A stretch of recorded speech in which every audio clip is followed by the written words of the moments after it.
3 years of pouring drinks and pretending I didn't have a past was supposed to make me invisible. That was the deal with witness protection, the promise Agent Harris made when I was 19 and terrified, testifying against Viktor Volkov while his eyes burned holes through my skull from across that Chicago courtroom. Disappear into somewhere warm and forgettable, he'd said. Build a boring life. Stay unremarkable. Miami seemed like the right kind of wrong place to hide. Tourist city, transient population, nobody asking questions about a bartender working night shifts at a place called the Velvet Lounge. The name was aspirational at best. Velvet implied luxury we absolutely did not possess. The upholstery was vinyl, the lighting was dim to hide water stains, and the clientele ranged from lonely businessmen to college students ordering craft cocktails they couldn't properly appreciate. But it was mine in the way a routine becomes yours. I knew which regulars tipped well, which ones got handsy after the third bourbon, how to defuse arguments before they escalated. I'd memorized exit routes, kept my phone charged, maintained exactly 3 emergency contacts that would ring through to Agent Harris or his backup. Except 3 weeks ago, those numbers stopped working properly.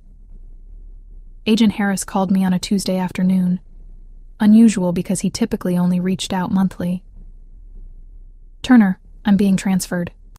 Different division, different cases. Someone new will make contact within 48 hours.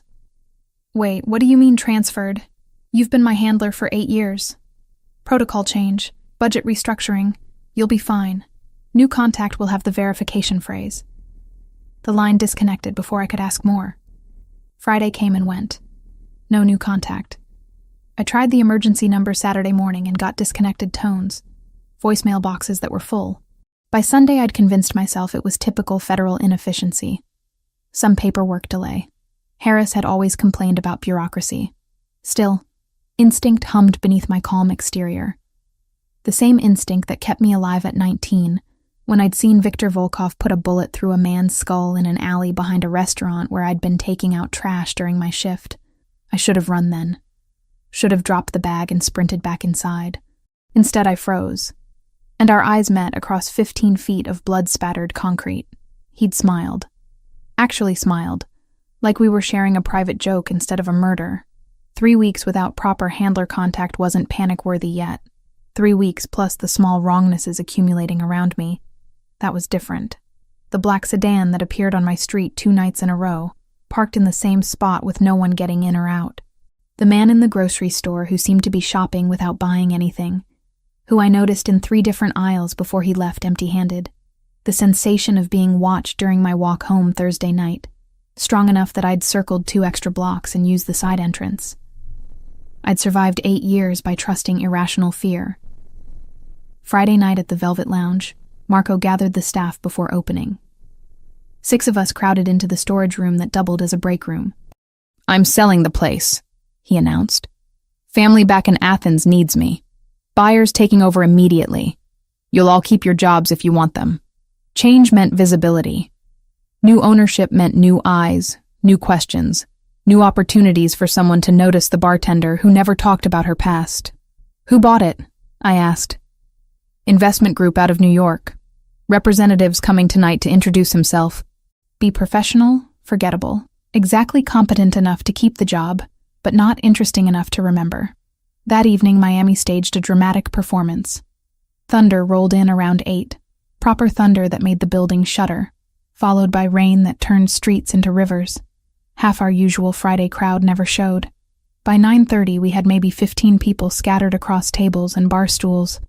I was wiping down the bar when the door opened and he walked in. Tall, over 6 feet easily, dark hair swept back from his face. Charcoal suit that actually fit properly, tailored to shoulders that suggested he spent time doing something physical. He scanned the room with precise attention, cataloging exits and occupants before his eyes landed on me. The assessment lasted 3 seconds, long enough that I felt pinned beneath the weight of his focus. Then he moved toward the bar with purposeful strides. "Whiskey," he said when he reached me, voice low, accent present but controlled. "Neat. Whatever you'd recommend." I reached for the Jameson decent middle shelf, poured 2 fingers into a rocks glass and set it in front of him. $8. He placed 100 on the bar without looking at it. "Keep it." That's excessive for one drink. Consider it a tip for working during a storm. He lifted the glass, took a sip, nodded. You've been here a while. Warning bells, quiet but insistent. 3 years. You're the new owner? Representative of Gabriel Fioraldi. I handle acquisitions and operations. He extended his hand. I hesitated before shaking it, his grip firm and warm, lasting slightly longer than professionally necessary. Jessica, I offered, using the surname I'd carried for 8 years without bothering to add it. Jessica, he repeated, like testing the weight of the name. Marco says you're reliable, never miss shifts. I try to be. Do you enjoy it? Bartending? The question caught me sideways. People didn't usually ask if I enjoyed my job. It pays bills. I'm good at it. Sufficient. Interesting word choice. He finished the whiskey. I'll be observing operations for the next week. Don't mind me. He moved to a corner booth after that, laptop open but barely looking at it. I felt his gaze return to me periodically throughout the night. By midnight when we closed, I'd convinced myself I was being paranoid again. Except he came back Saturday. Same booth, same whiskey, same penetrating attention. And Sunday, Monday, Tuesday. By Wednesday, I'd started documenting details. Expensive watch, different one each night. No wedding ring. Small scar near his left ear. The way he held himself suggested training. He was unfailingly polite, tipped absurdly well, never made inappropriate comments. And he watched me like he was solving an equation only he could see. Thursday night, the storm returned with friends. We had maybe 10 customers by 8, 5 by 9. Marco had gone home early, trusting me to close alone. Gabriel arrived at 9:30, exactly on schedule, water running off his coat. He ordered his usual drink. I delivered it personally, conscious of the empty space around us. Slow night, he observed. People are smart enough to stay home. But not you. I work here. Different obligation. He studied me with that unnerving intensity, then gestured to the seat across from him. Sit for a moment. Every instinct screamed not to. But refusing seemed more suspicious than accepting. You're very careful, Gabriel said quietly. Always aware of exits, who's entering, who's paying attention. Defensive posture disguised as professional awareness. Ice flooded my veins. I work in a bar. Being aware is survival. True. But your awareness goes beyond professional. You're watching for something specific. He leaned forward slightly. Or someone. I don't know what you mean. I think you do. I think you've been hiding a very long time, Jessica. I think you're tired of running but don't know how to stop. I stood abruptly. I need to finish closing. Of course. He didn't try to stop me. The last customers left around 10:15. I locked the door, set the alarm, grabbed my bag, and headed for the back exit. The rain had lessened to persistent drizzle. Gabriel was waiting under the overhang, umbrella in hand. My entire body went rigid. He saw it, raised his free hand in a calming gesture. I'm not here to hurt you, but we need to talk, and it can't wait. I don't have anything to discuss with you. Viktor Volkov escaped from federal custody 4 weeks ago. The words hit like physical blows. He's already killed 2 witnesses from his trial. Your handler, Agent Harris, was murdered 3 weeks ago trying to protect the first target. The world tilted sideways. I grabbed the door frame for stability. That's not possible. Harris called me 3 weeks ago. He called you to warn you without tipping off whoever leaked witness locations. Then he died trying to save someone he couldn't reach in time. Gabriel took a careful step closer. I know who you are, Jessica Turner. I know what you witnessed 8 years ago. I know why you've been hiding. And I know Victor is coming for you. How? Because I've been tracking you for 8 months. Not to harm you. To understand the woman who testified against my half-brother's killer and disappeared into federal protection. His half-brother. Paolo, Victor's victim, the man whose blood I'd seen splattered across concrete. I need to leave. Now. Tonight. Running won't save you this time. Victor has resources, contacts, patience. He'll find you wherever you hide. Gabriel moved closer. But I can protect you. There's one way. One guarantee that even Victor's world respects. What? He reached into his jacket, pulled out a small velvet box, opened it to reveal a simple gold band. Marry me, Gabriel said. And everything I thought I understood about survival shattered into pieces I didn't know how to reassemble. The night Gabriel Fioraldi became the Velvet Lounge's new owner marked the beginning of something I couldn't name yet, but felt deep in my bones. The official changeover happened on a Saturday, 3 days after Marco's announcement, and the atmosphere in the bar shifted like the barometric pressure before a hurricane.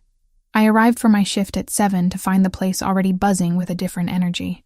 Marco was there, of course, looking simultaneously relieved and nostalgic as he showed Gabriel around the space he'd built over 20 years. Gabriel moved through the bar with the kind of confident ownership that suggested he'd done this before, his dark eyes taking in every detail with surgical precision. He was taller than I'd initially registered when he'd visited that rainy Thursday, easily 6'2" or 6'3", with broad shoulders that filled out his tailored navy suit in a way that suggested he hadn't always worn expensive clothes. There was something underneath the polish, something rougher and more dangerous that the designer fabric couldn't quite conceal. Jessica. Marco called me over, his Greek accent thicker than usual. Come meet Mr. Fioraldi officially. I approached cautiously, aware that every interaction with new management was a potential minefield. Gabriel extended his hand, and I shook it with what I hoped was professional detachment. His grip was firm, warm, and lasted exactly 1 second longer than necessary, long enough for me to notice the calluses on his palm that expensive suits shouldn't have. We've met briefly, Gabriel said, his voice carrying that same controlled accent I'd noticed before. Italian, definitely, but smoothed by years of careful American influence. You're the one Marco says never misses a shift, never complains, handles the difficult customers with grace. I just do my job, I replied evenly. That's what makes you exceptional. Most people in this city are either hustling to get somewhere else or drowning where they landed. You seem content exactly where you are. The observation was too accurate to be comfortable. The Velvet Lounge has been good to me.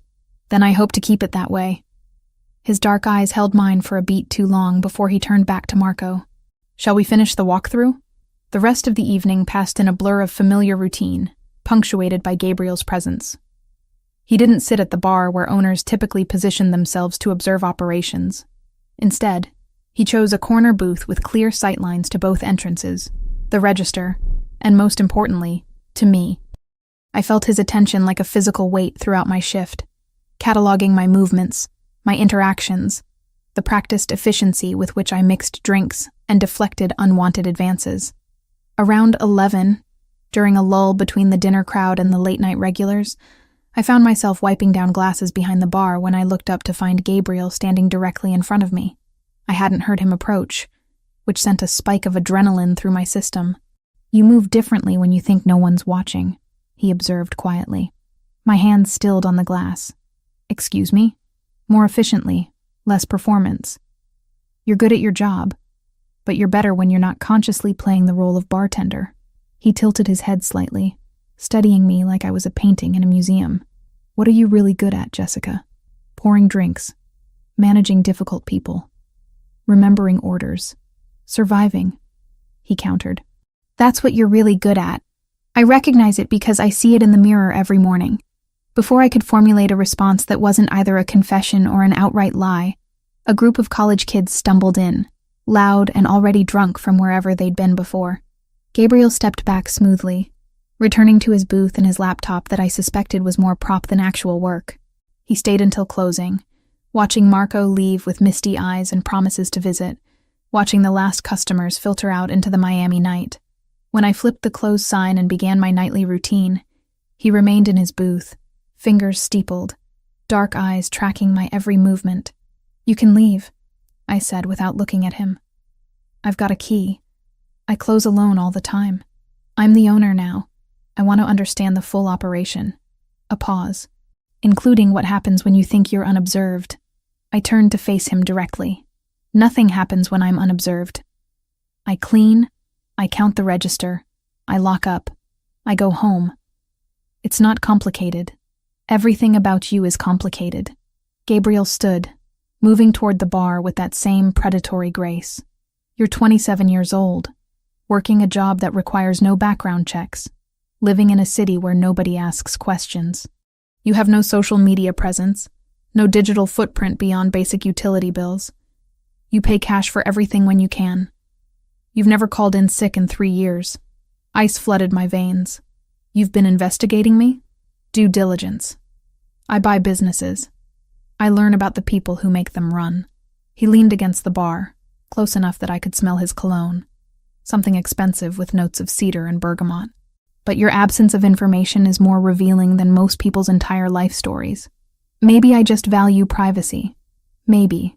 Or maybe you're hiding from something. Someone. His voice dropped lower. Question is whether I should be concerned about that someone walking through my door looking for you. I forced myself to hold his gaze, to not let the panic show. I'm not in any trouble. I just prefer to keep my personal life separate from work. Commendable. But here's the thing about people who've spent years hiding. They develop patterns. Little tells. Gabriel reached across the bar, not touching me, but close. You count exits reflexively. You position yourself to see entrances. You never sit with your back exposed. You assess every person who walks in within 3 seconds of their arrival. That's not privacy, Jessica. That's training. I've been working bars since I was 21. You learn to read people or you get hurt. True. But you read people like someone who's been professionally taught threat assessment. Military? Law enforcement? He paused, watching my face. Or witness protection. The words hung between us like a blade. I couldn't breathe. Couldn't think of a response that wouldn't confirm or deny in ways that would make everything worse. Gabriel's expression softened fractionally. I'm not your enemy, but I am curious about the woman who's become the heart of my newest acquisition. A woman who's clearly running from something but chose Miami, chose visibility in a public-facing job, chose to stay in one place for 3 years despite whatever she's afraid of. That takes either stupidity or incredible courage. Maybe I'm just stubborn. That too. He straightened, pulling back to a more professional distance. I'll be here most nights for the next couple weeks. Learning the rhythms, meeting regular customers, understanding what makes the Velvet Lounge work. That means you and I will be spending considerable time in proximity. I can handle it. I'm certain you can. You strike me as someone who can handle just about anything. Gabriel moved toward the door, retrieving his coat from the rack. But Jessica, if whatever you're running from shows up here, I need to know. Not because I'm concerned about my investment, though I am, because I prefer to know what threats might walk through my door. There's no threat. Then you have nothing to worry about. He paused at the door, looking back. Although I wonder why you're gripping that bottle like a weapon, if you're really as safe as you claim. I looked down to find my hand wrapped around a whiskey bottle, knuckles white. I set it down carefully, forcing my fingers to unclench. Lock up carefully, Gabriel said. Miami's not as safe as people pretend. Then he was gone, leaving me alone in the dim bar with my racing heart and the certain knowledge that Gabriel Fioraldi knew exactly what I was, even if he didn't know the specifics yet. Over the next 4 nights, Gabriel established a pattern. He arrived at 9:30 each evening, ordered a single whiskey neat, nursed it for hours while working on his laptop or making quiet phone calls in Italian. He tipped exactly 200%. He never got drunk. And he watched me with unwavering attention that made my skin prickle with awareness. On the second night, he struck up conversations with regulars, learning names and stories with the kind of genuine interest that made people trust him. By the third night, the old-timers were seeking him out, sharing gossip and neighborhood politics like he'd been there for years instead of days. On the 4th night, I made a mistake. It was subtle, the kind of thing most people wouldn't notice.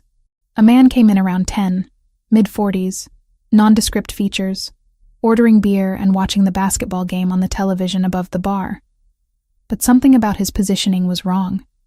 He sat facing the mirror behind the bottles, which gave him a view of the entire room, including me, and he never actually watched the game. His eyes kept returning to my reflection. I'd been trained to notice these things, had spent 8 years honing instincts that kept me breathing. Without thinking, I shifted my position behind the bar to eliminate his sightline, put my back to the solid wall instead of the open space, and checked the exits. Gabriel saw all of it. His eyes tracked from me to the man to the exits and back. An understanding dawned across his features like sunrise. When the man left 20 minutes later, Gabriel waited exactly 3 minutes before approaching the bar. Who was he? His voice was quiet but urgent. Just a customer. You evaluated him in 2 seconds, marked him as a threat, and adjusted your defensive posture. That's not normal bartender awareness, Jessica. That's tactical training. I busied myself wiping down the already clean bar. You're reading too much into nothing. I've spent my entire adult life learning to read people. It's kept me alive in situations where mistakes are measured in body counts. Gabriel leaned in close enough that his voice was barely a murmur. Whatever you're hiding from, whoever you're afraid of, I can help. But I need to know what I'm dealing with. You can't help with this. Try me. I met his eyes finally. Saw something there beyond curiosity. Recognition, maybe. Or the kind of understanding that comes from personal experience with running and hiding and surviving. Why do you care? I asked. You bought a bar. I work here. That's the extent of our relationship. Because I know what it looks like when someone's living on borrowed time.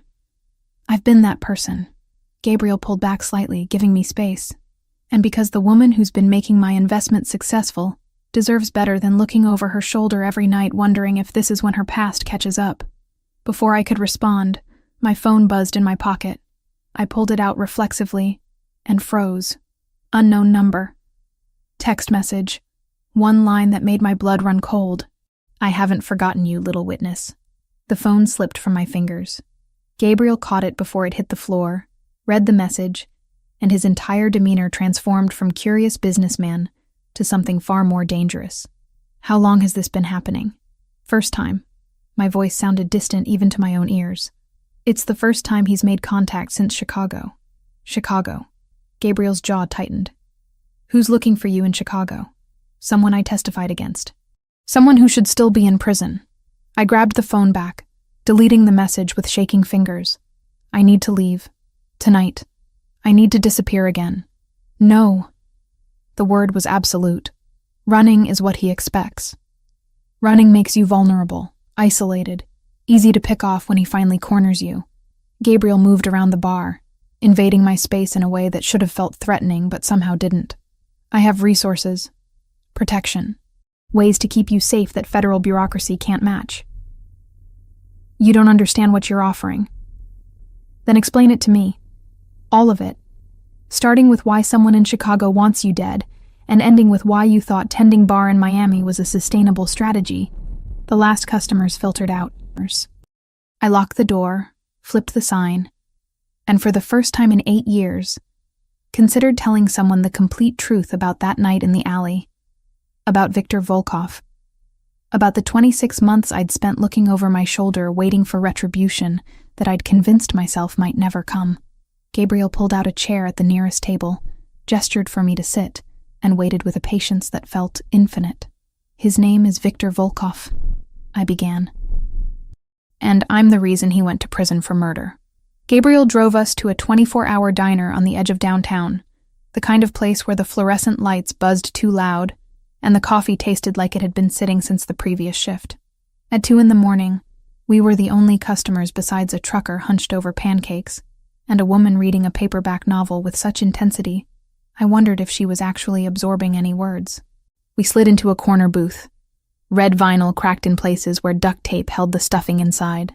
The waitress, somewhere in her 60s with hair dyed an improbable shade of copper, brought coffee without asking, and menus she clearly didn't expect us to read. "Take your time, sugar," she said, though her tone suggested the opposite. Gabriel waited until she retreated behind the counter before speaking.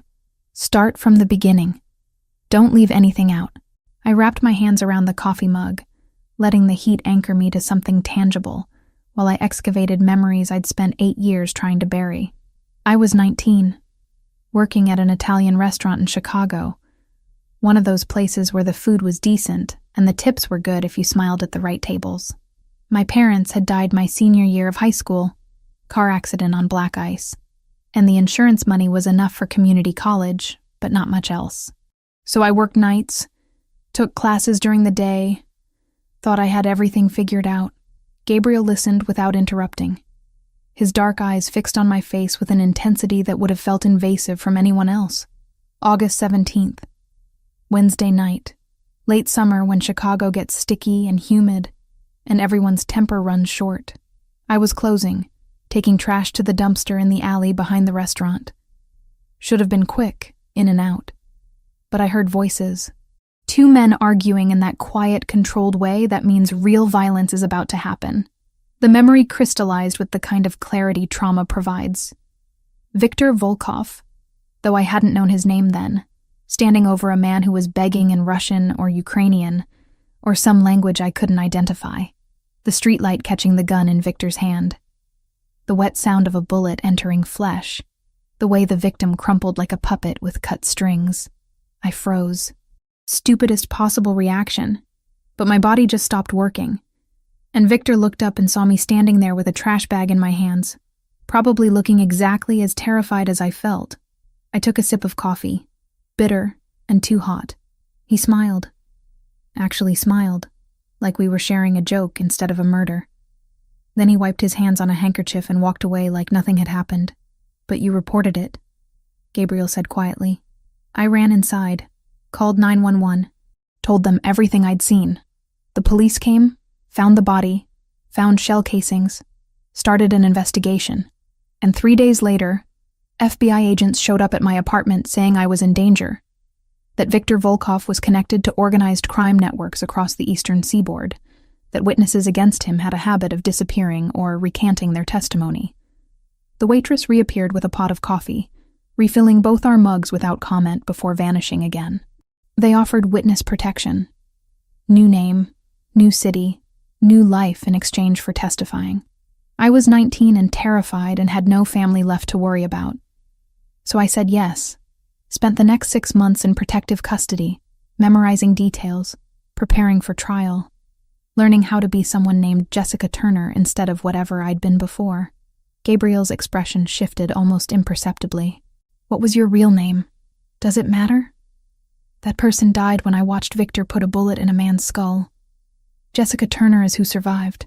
I traced the rim of the coffee mug with one finger. The trial lasted 3 weeks. Viktor stared at me the entire time I testified. Never broke eye contact. Never showed emotion. His lawyer tried to tear apart my credibility, claimed I was lying for attention or money or some other invented motivation. But the evidence supported my testimony. The jury convicted, and Viktor got life without parole.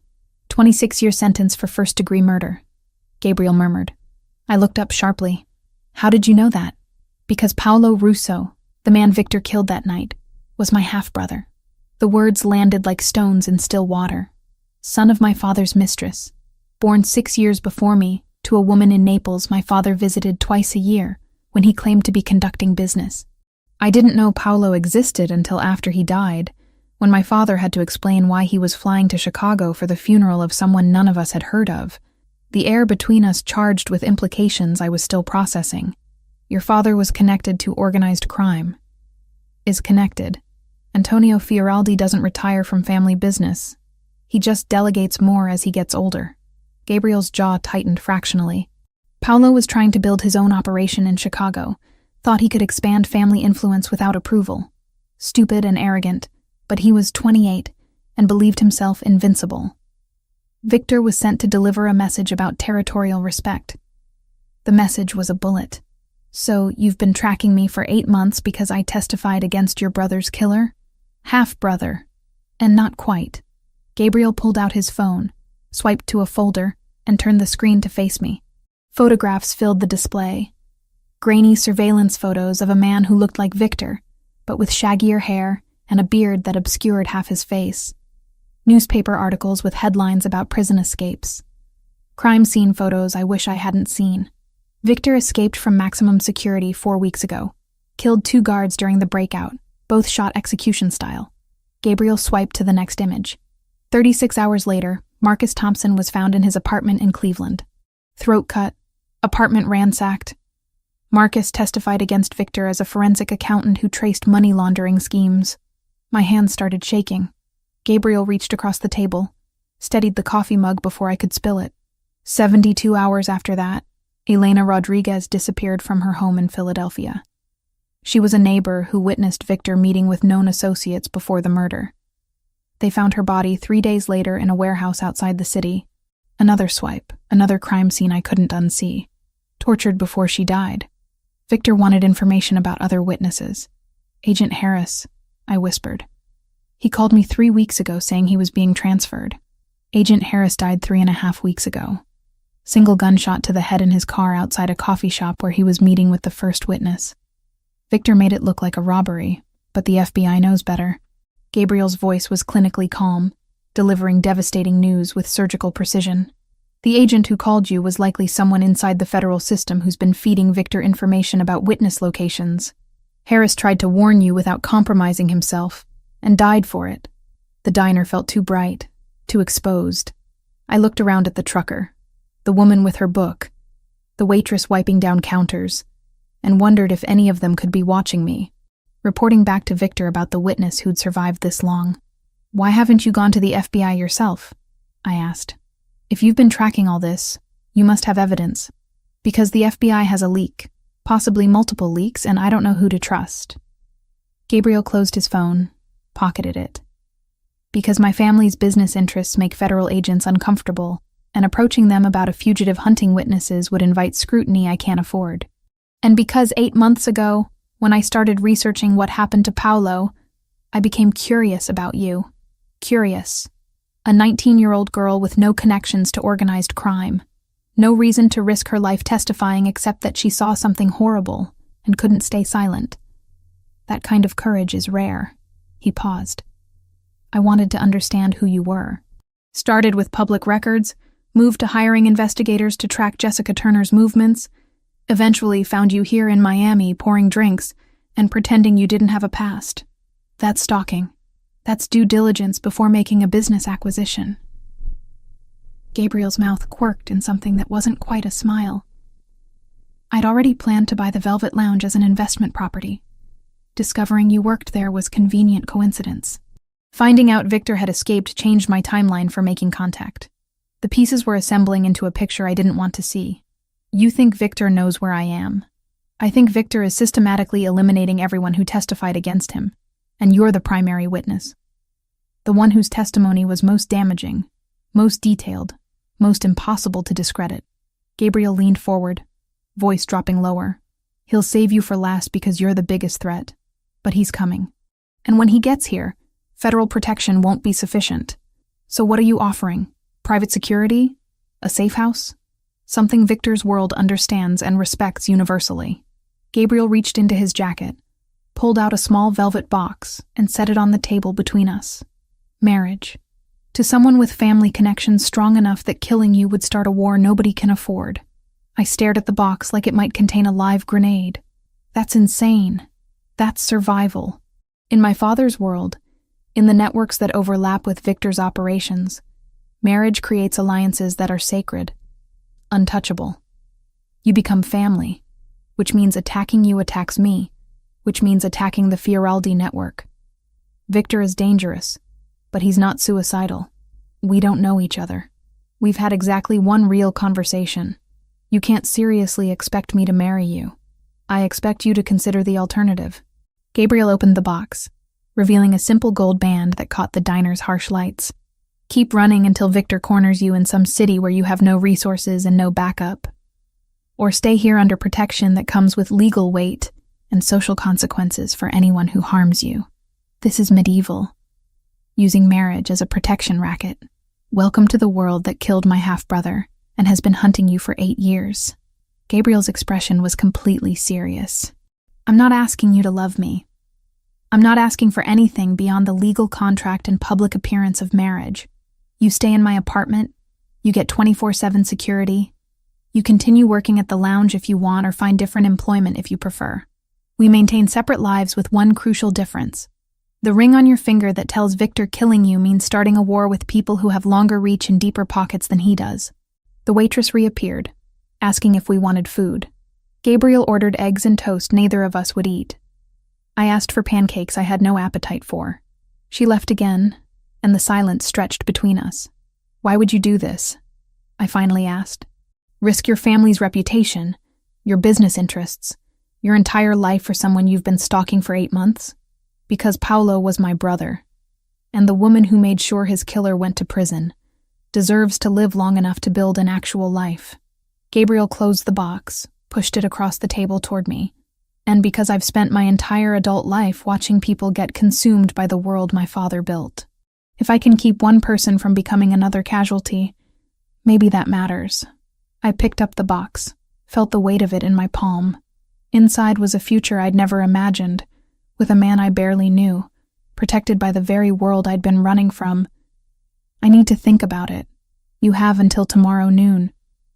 After that, I'm moving you to a secure location with or without your cooperation, because Victor sent that text message for a reason. He wants you scared and running, which means he's close enough to track your movements. Gabriel pulled out his wallet, left cash on the table for food we wouldn't finish. I'll drive you home. You'll pack essentials. Tomorrow morning you'll either call me accepting my offer, or I'll have security pick you up anyway. That's not really giving me a choice. No, he agreed. It's not. Because I've seen the crime scene photos of what Victor does to witnesses he catches, and I'm not interested in seeing you become the next set of images in an FBI file. We left the diner as the sun started bleeding orange across Miami's skyline. Gabriel drove me back to my apartment building, a converted warehouse with questionable plumbing and neighbors who mostly minded their own business. He walked me to my door despite my protests, checked inside with professional efficiency that suggested he'd done this before. Lock everything. Don't answer the door for anyone. I'll have someone watching the building until morning. He handed me a business card with a phone number written on the back. My personal line. If anything happens, anything at all, you call immediately. Okay. He turned to leave, then paused in the doorway. Jessica, I know this is insane. I know I'm asking you to trust a stranger with your life, but I've never let anyone under my protection get hurt, and I don't plan to start now. Then he was gone, and I was alone in my apartment with a velvet box containing a marriage proposal from a Mafia boss who'd been tracking me for months because I'd witnessed his half-brother's murder. I set the box on my kitchen counter and stared at it until sunrise painted my walls gold and pink, wondering if survival was worth the price Gabriel was asking me to pay. I didn't sleep. Couldn't. Instead, I sat on my couch with every light in the apartment blazing, the velvet box open on the coffee table, and my laptop searching for information about Viktor Volkov that the FBI had probably classified or scrubbed from public access. What I found was worse than I'd imagined. Viktor wasn't just connected to organized crime. He was a specialist, a cleaner, the person criminal networks hired when they needed someone eliminated quietly and thoroughly. Born in Vladivostok, trained in military intelligence before the Soviet Union collapsed, then freelanced his particular skills to whoever could afford his rates. The murder I'd witnessed in Chicago was supposed to be a professional execution, clean and untraceable. My presence had turned it into evidence.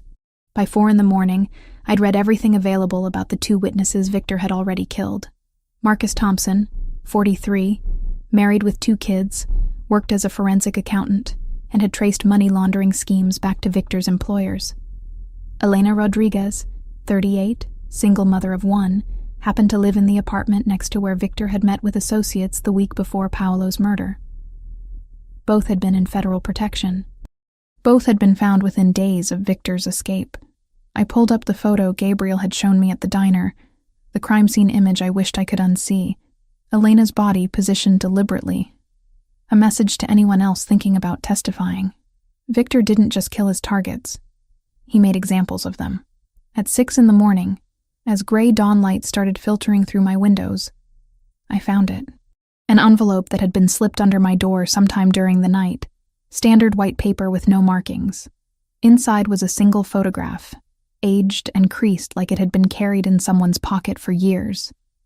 It was me, 19 years old, coming out of the courthouse after testifying. Federal agents flanking me on both sides. Someone had drawn a red X over my face in marker, the kind of deliberate defacement that communicated clear intent. My hands shook holding the photograph. Victor had been here, not just in Miami, not just in my neighborhood, but at my actual door, while I'd been sitting 3 feet away researching his methodology. He could have killed me then. Could have kicked in the flimsy door and finished what he'd started 8 years ago. But he hadn't. Because Victor didn't just want me dead, he wanted me terrified first. I grabbed my phone, dialed the number Gabriel had written on his business card. He answered on the second ring, voice alert despite the early hour. Jessica. He was here. At my apartment. Last night while you and I were talking, he left something under my door. The words tumbled out too fast. A photograph from Chicago with my face marked out. He knows exactly where I live, Gabriel. He's been watching me. Get out, now. Don't pack, don't hesitate. Just leave the apartment immediately and walk to the corner of 5th and Washington. I'll have someone there in 3 minutes. I need my things. I can't just leave everything. Your things are replaceable. You're not. His voice carried absolute authority. 3 minutes, Jessica. Move. I grabbed my purse, my phone, the photograph because evidence mattered, and ran. Took the stairs instead of the elevator, burst out the side exit into humid Miami dawn, and sprinted the 2 blocks to 5th and Washington without looking back. A black SUV with tinted windows pulled up exactly as I reached the corner. The passenger door opened from inside. Get in, a voice said. Male, gravelly, carrying the weight of someone accustomed to being obeyed. I hesitated for half a second before climbing into the vehicle. The man in the driver's seat was maybe 50, built like a boxer who'd stayed in shape, with a scar bisecting his left eyebrow, and eyes that catalogued me efficiently. Vincent, he said by way of introduction. Mr. Fioraldi's head of security. We're taking you somewhere safe until he can meet us. Where? Hotel in Coral Gables. Private suite, registered under a business account that has no connection to your name. You'll stay there until Mr. Fioraldi makes arrangements. Vincent pulled into traffic with the practiced ease of someone who knew Miami's patterns intimately. Did anyone follow you from your apartment? I don't think so. I didn't see anyone. Doesn't mean they weren't there. Victor Volkov is professionally trained in surveillance. If he wanted to track you without being noticed, you wouldn't see him until he wanted you to. The statement didn't exactly comfort me. I clutched my purse in my lap, watching the city slide past through tinted windows, feeling like I'd stepped off a cliff and was still waiting to hit ground. The hotel was exactly as Vincent described. Upscale but not ostentatious.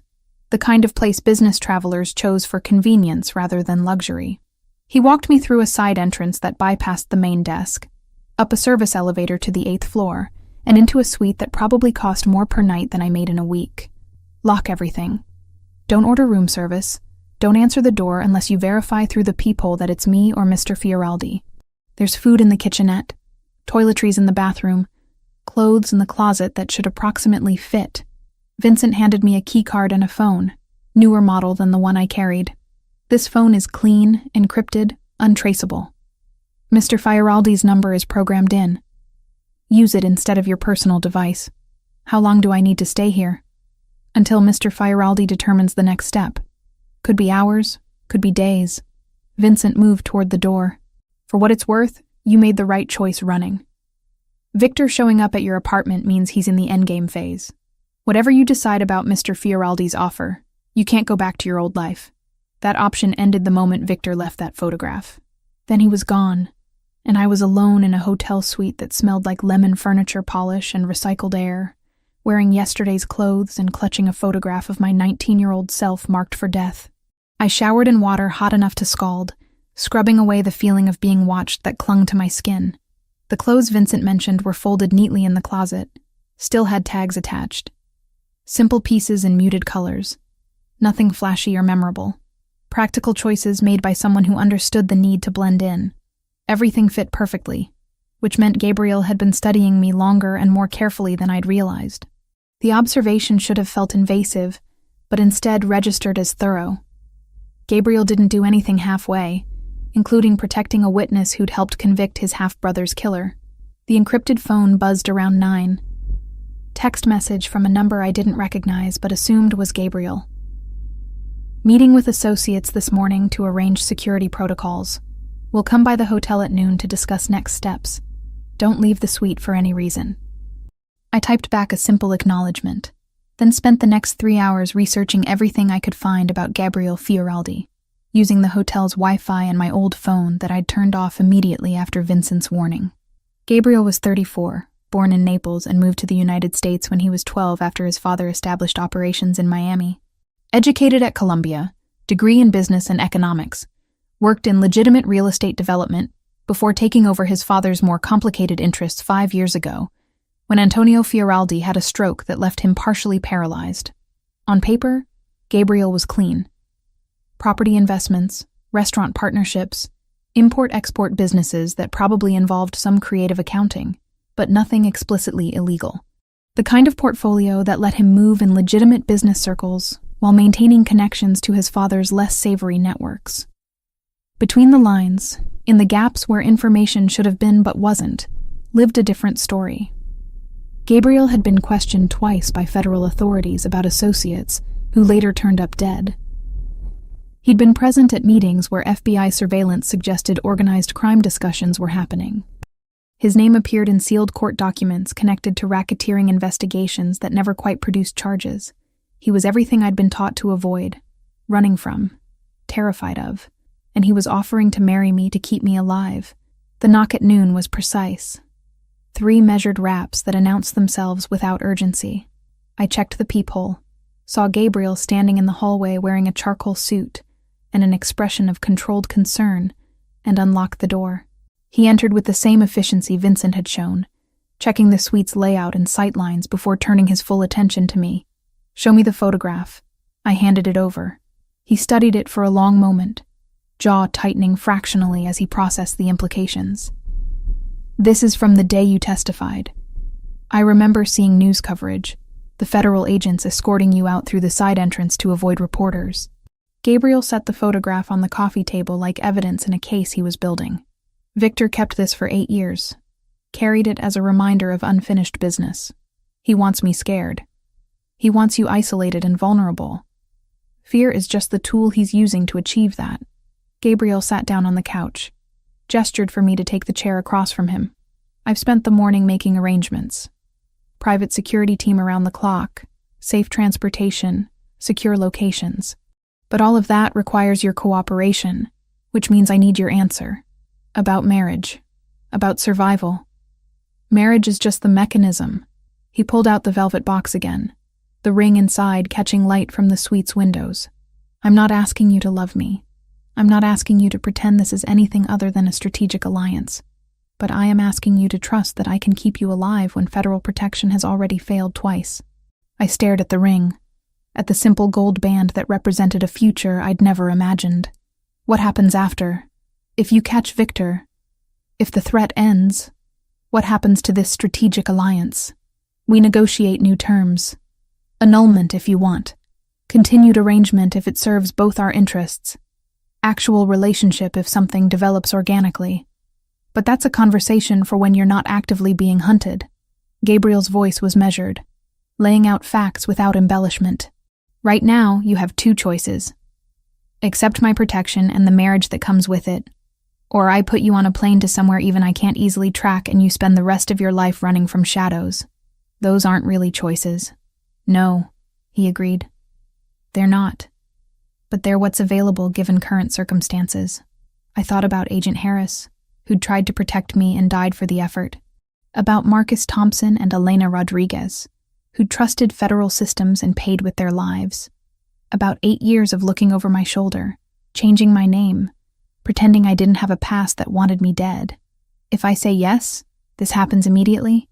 No waiting period, no time to process. We have a courthouse appointment at 2 o'clock this afternoon. Private ceremony, judge I trust. Minimal witnesses. You'll sign the marriage license as Jessica Turner, which makes it legally binding under your protected identity. The ring goes on your finger, and by 3 o'clock you're under protection that extends beyond federal bureaucracy. And I move in with you. Into my apartment, yes. Separate bedroom, separate space, whatever boundaries you need to feel secure. But we maintain the appearance of a legitimate marriage, which means being seen together in public occasionally, attending events as a couple, presenting unified front to anyone checking whether this is real. I picked up the photograph Victor had left, studied my 19-year-old face marked for death. That girl had been brave enough to testify despite knowing the consequences. She deserved better than dying in a hotel room waiting for a killer who'd spent 8 years planning revenge. Okay, I said. "I'll marry you." Gabriel's expression didn't change, but something in his posture relaxed fractionally. He stood, extended his hand formally like we were sealing a business deal, rather than binding our lives together. "You won't regret this decision. I already regret it, but it's still the right choice." "Fair enough."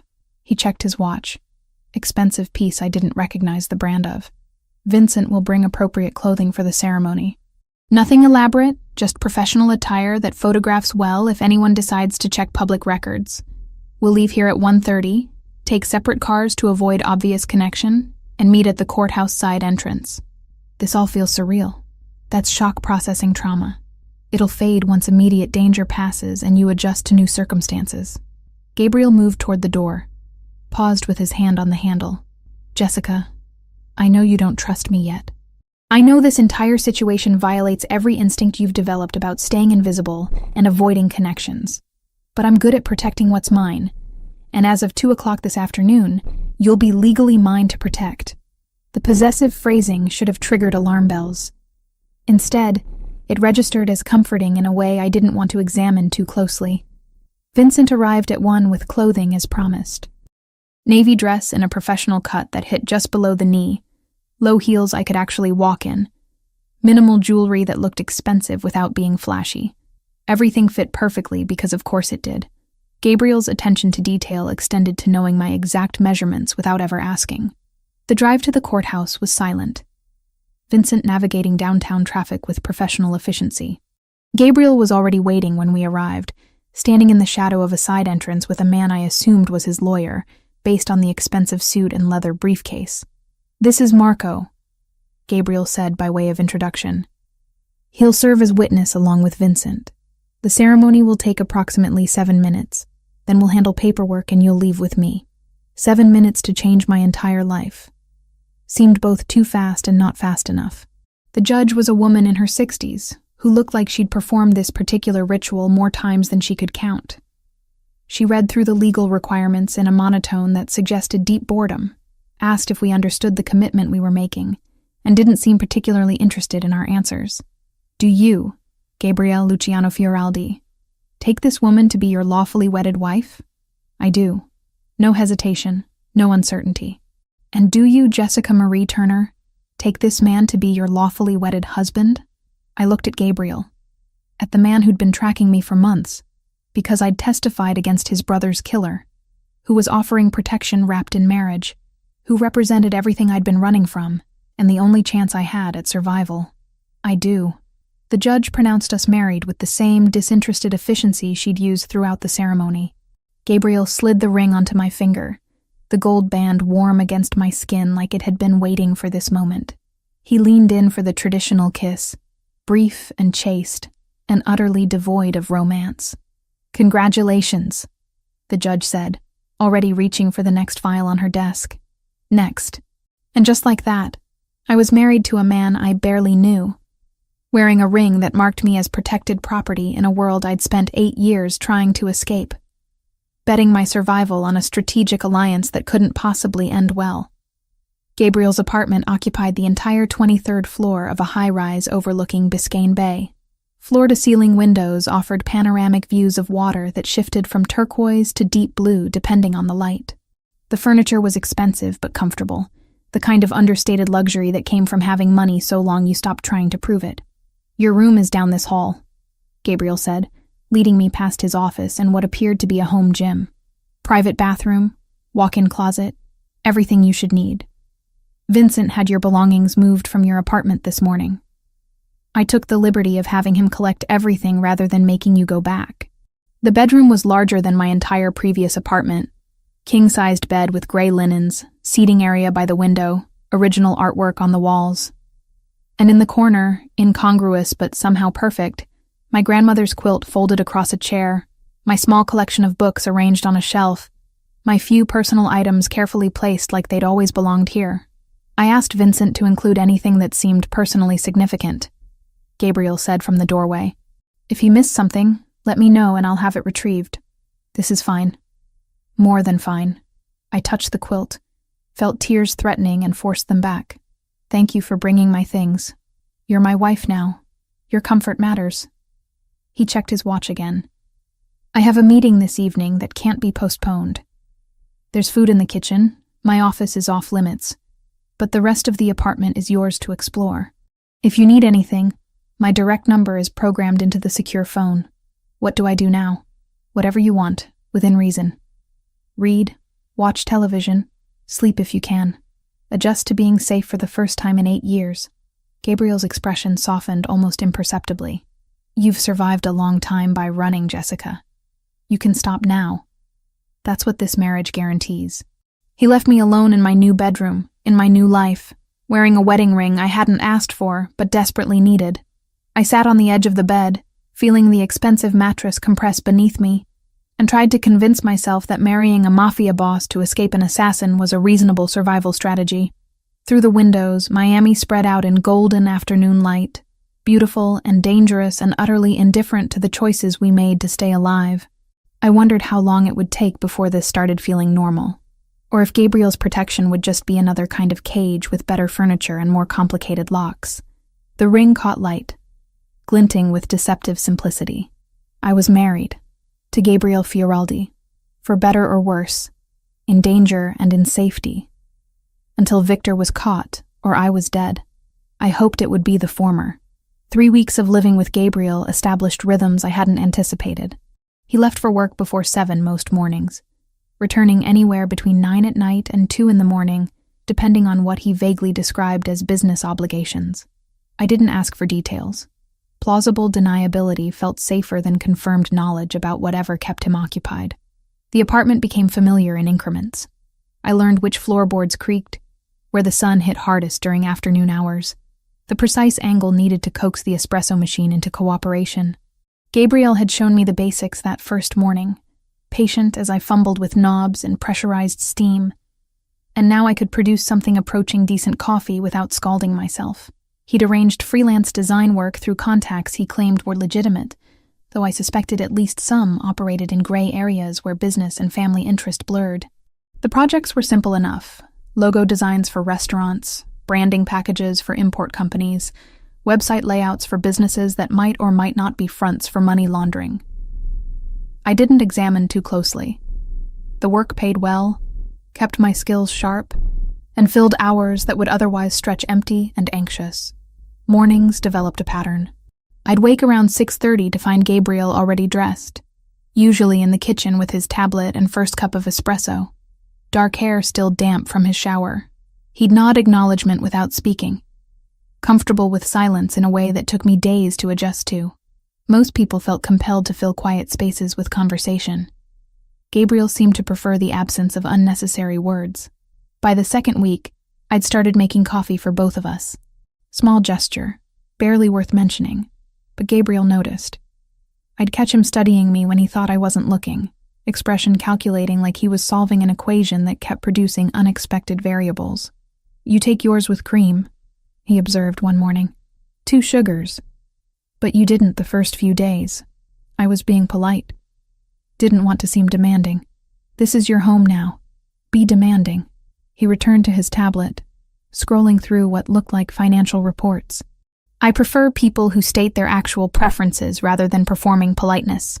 I filed that information away with the other details I was accumulating about Gabriel Fioraldi.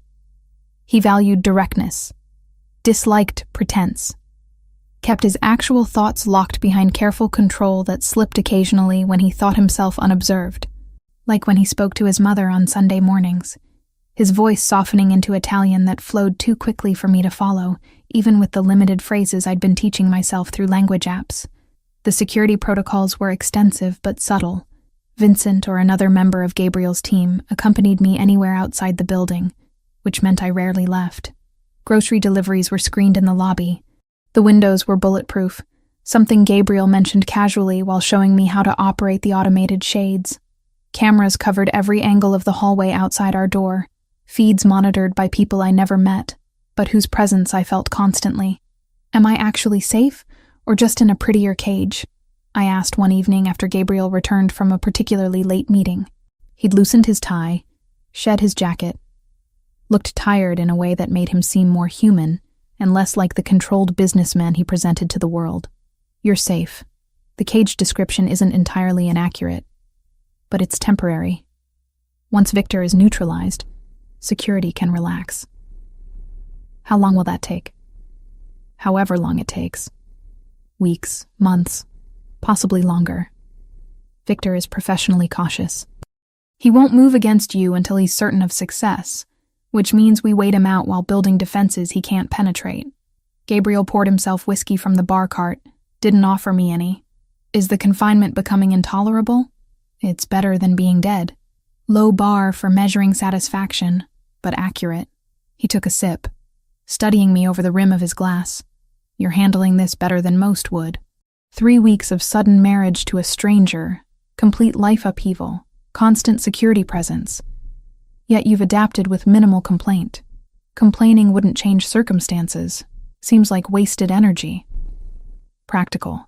I appreciate that. Gabriel set down his glass, moved to the windows overlooking the bay. Moonlight painted the water silver and black, boats moving like distant stars across the darkness. Tell me something true, Jessica. Something about who you were before Chicago, before witness protection erased your history. The request caught me sideways. We'd maintained careful distance during these weeks. Polite roommates playing house for security cameras, and the handful of staff members who occasionally entered the apartment. Personal revelations weren't part of the arrangement. Why do you want to know? Because I married you, and I barely know you beyond the facts in your federal file. Seems like information worth acquiring. He turned to face me, expression genuinely curious beneath the usual control. What did 19-year-old you dream about accomplishing before everything went to hell? I considered deflecting, then remembered his earlier comment about preferring directness. Architecture.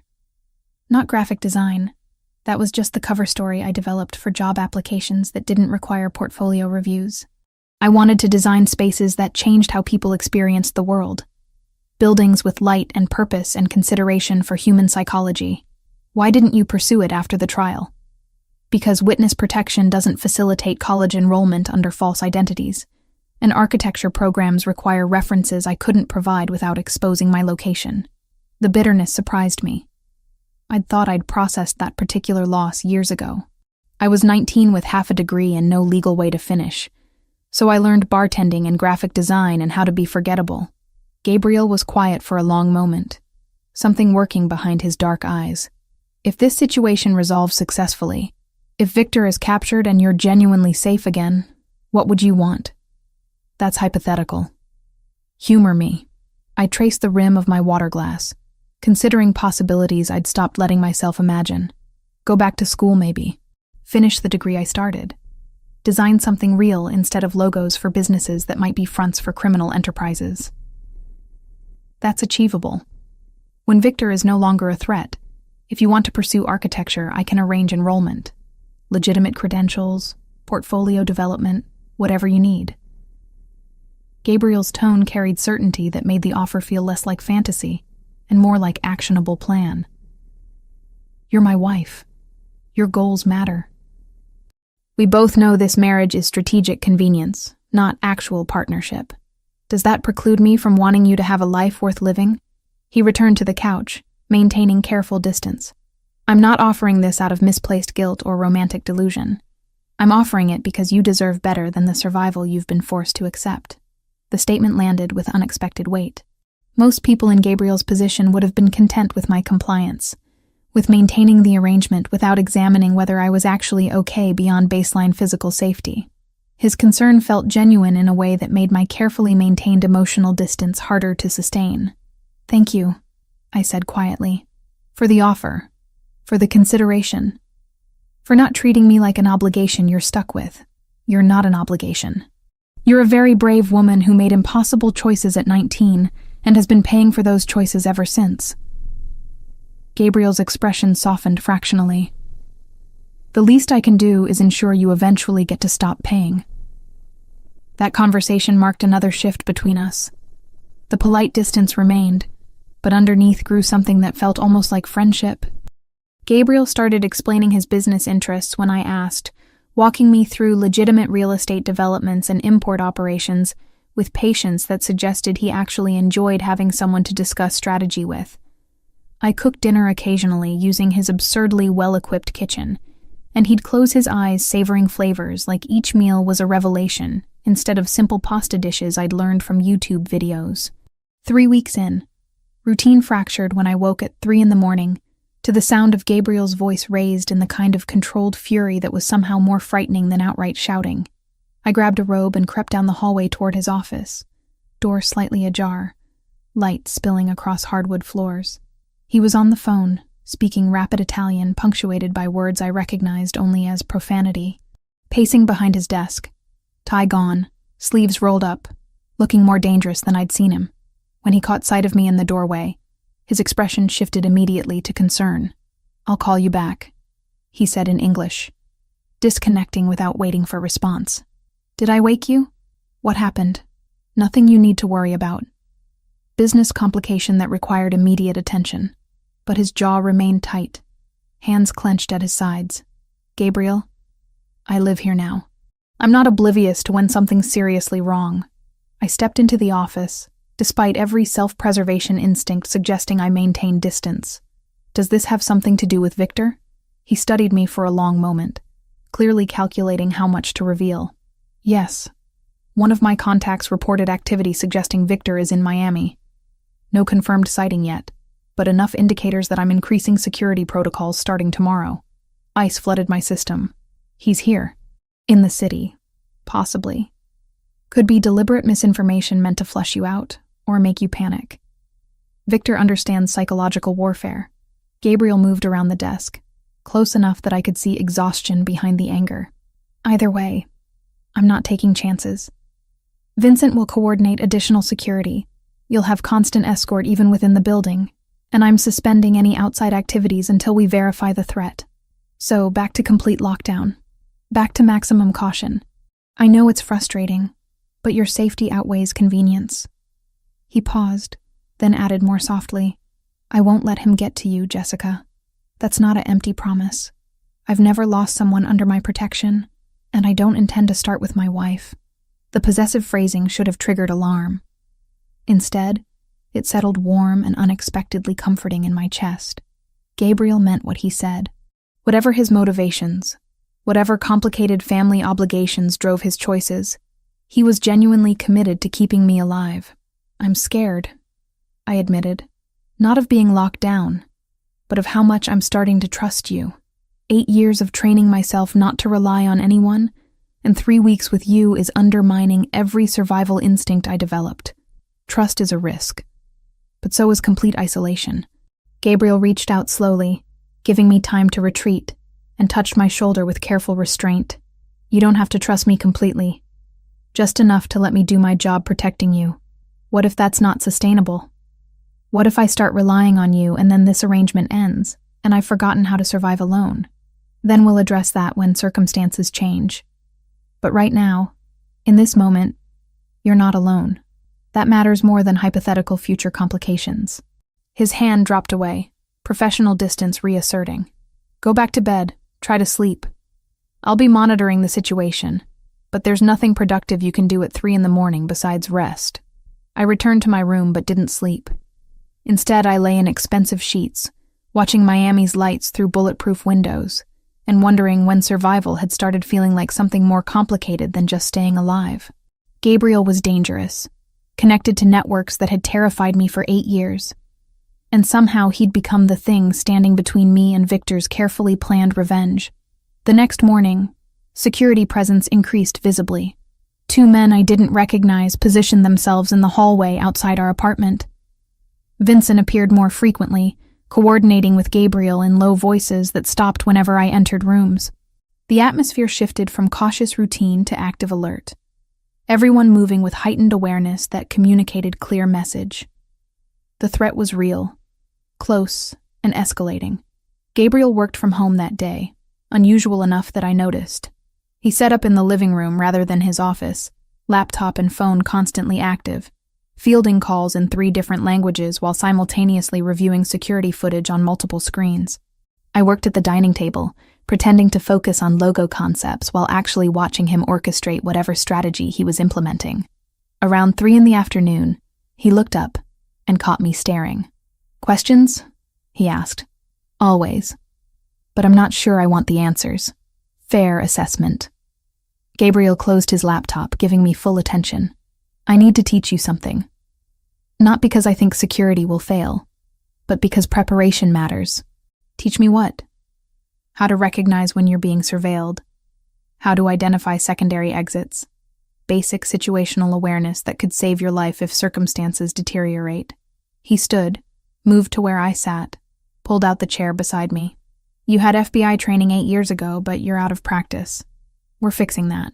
Over the next 2 hours, Gabriel walked me through threat assessment with the patience of someone who'd taught this before. How to spot patterns in seemingly random foot traffic. How to use reflective surfaces to monitor people without obvious surveillance. How to calculate escape routes based on building layouts and crowd psychology.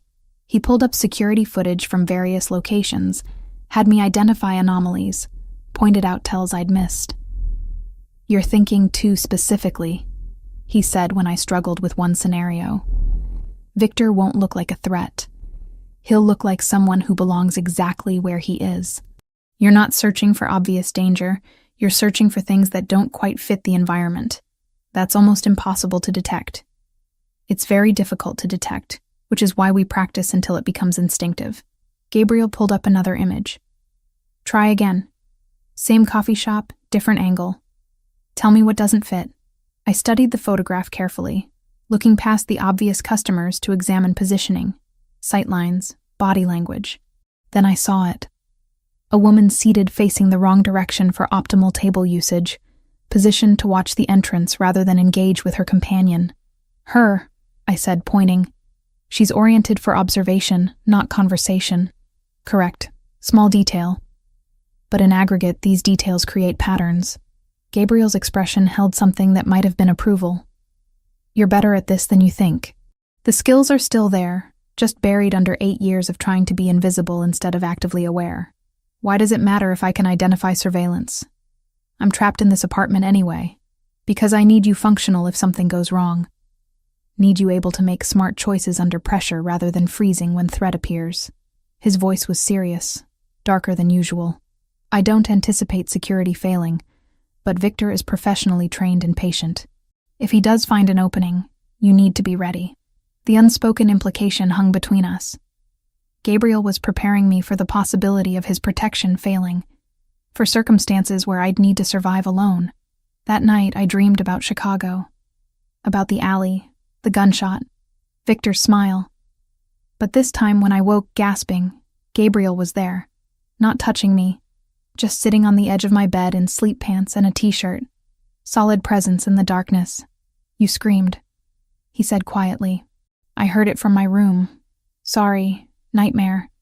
I'm fine. You're not fine, but you're safe. Those aren't the same thing. He didn't move, didn't crowd my space, just remained present until my breathing steadied. Want to talk about it?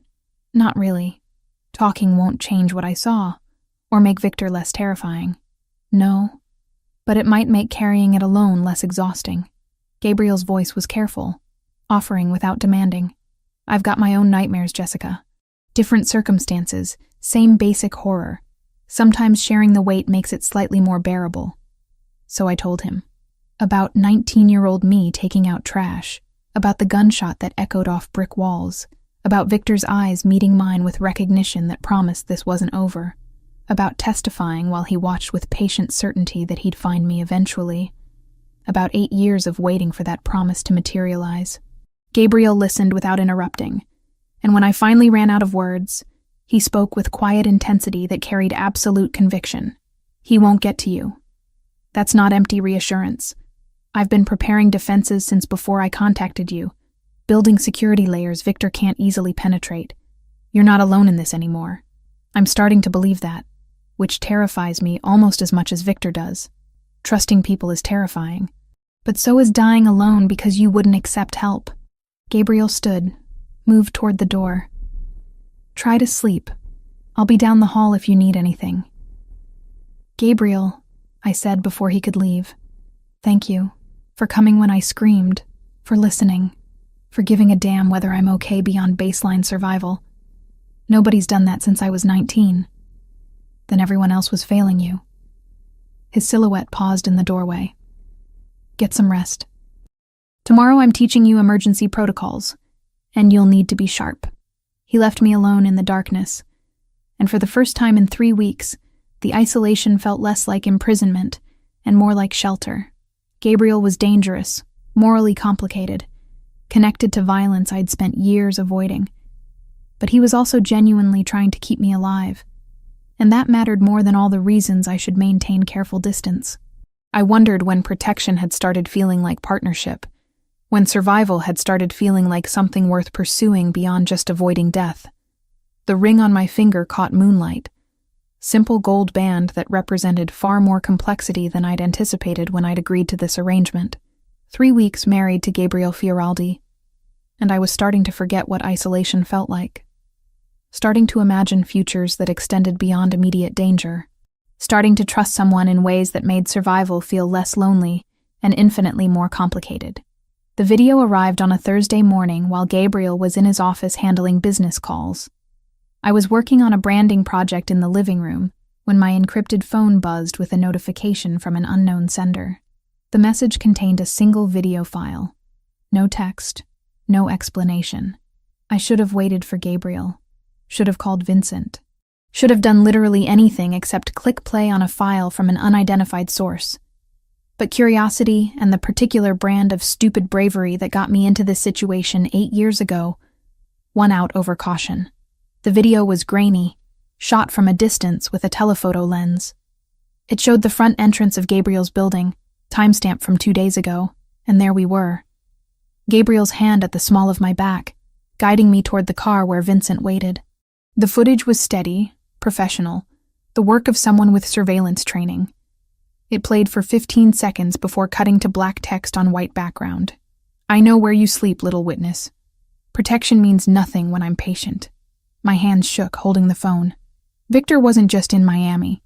He'd been outside the building, watching, recording, close enough to capture clear images through expensive camera equipment.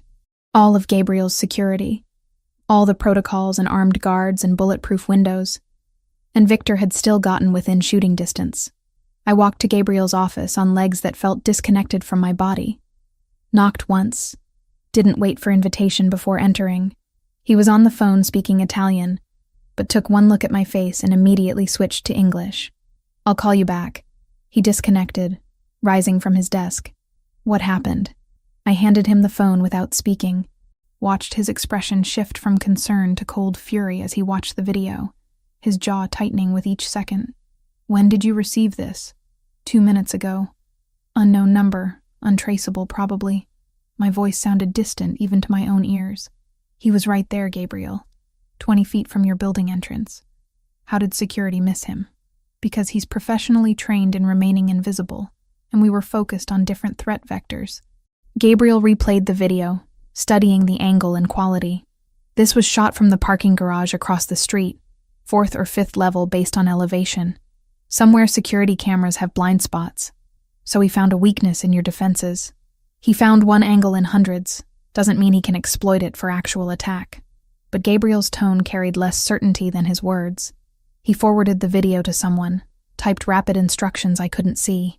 Vincent will review all footage from the past week, identify any other surveillance we missed. We're increasing protocols again, limiting your visibility further. I'm already barely leaving the apartment. How much more limited can we get? You don't leave at all until we locate Victor or confirm he's moved on. Gabriel set the phone down, moved around the desk to where I stood. I know that's not what you want to hear, but his message is clear. He's escalating, moving from distant threats to active surveillance. That means he's preparing for endgame. The clinical way he described my potential murder made me want to laugh or scream or both. So I'm trapped here indefinitely while he circles closer. You're protected here while we locate and neutralize the threat. Different framing, same reality. Gabriel's hand lifted like he wanted to touch my shoulder, then dropped. I won't let him get to you, Jessica. But I need you to cooperate with security even when it feels suffocating. Cooperate how? I already do everything Vincent tells me.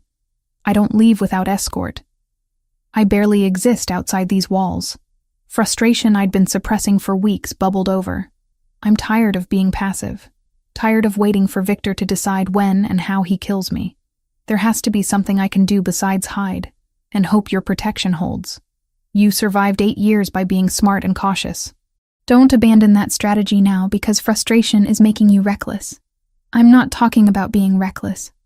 I'm talking about being active instead of reactive.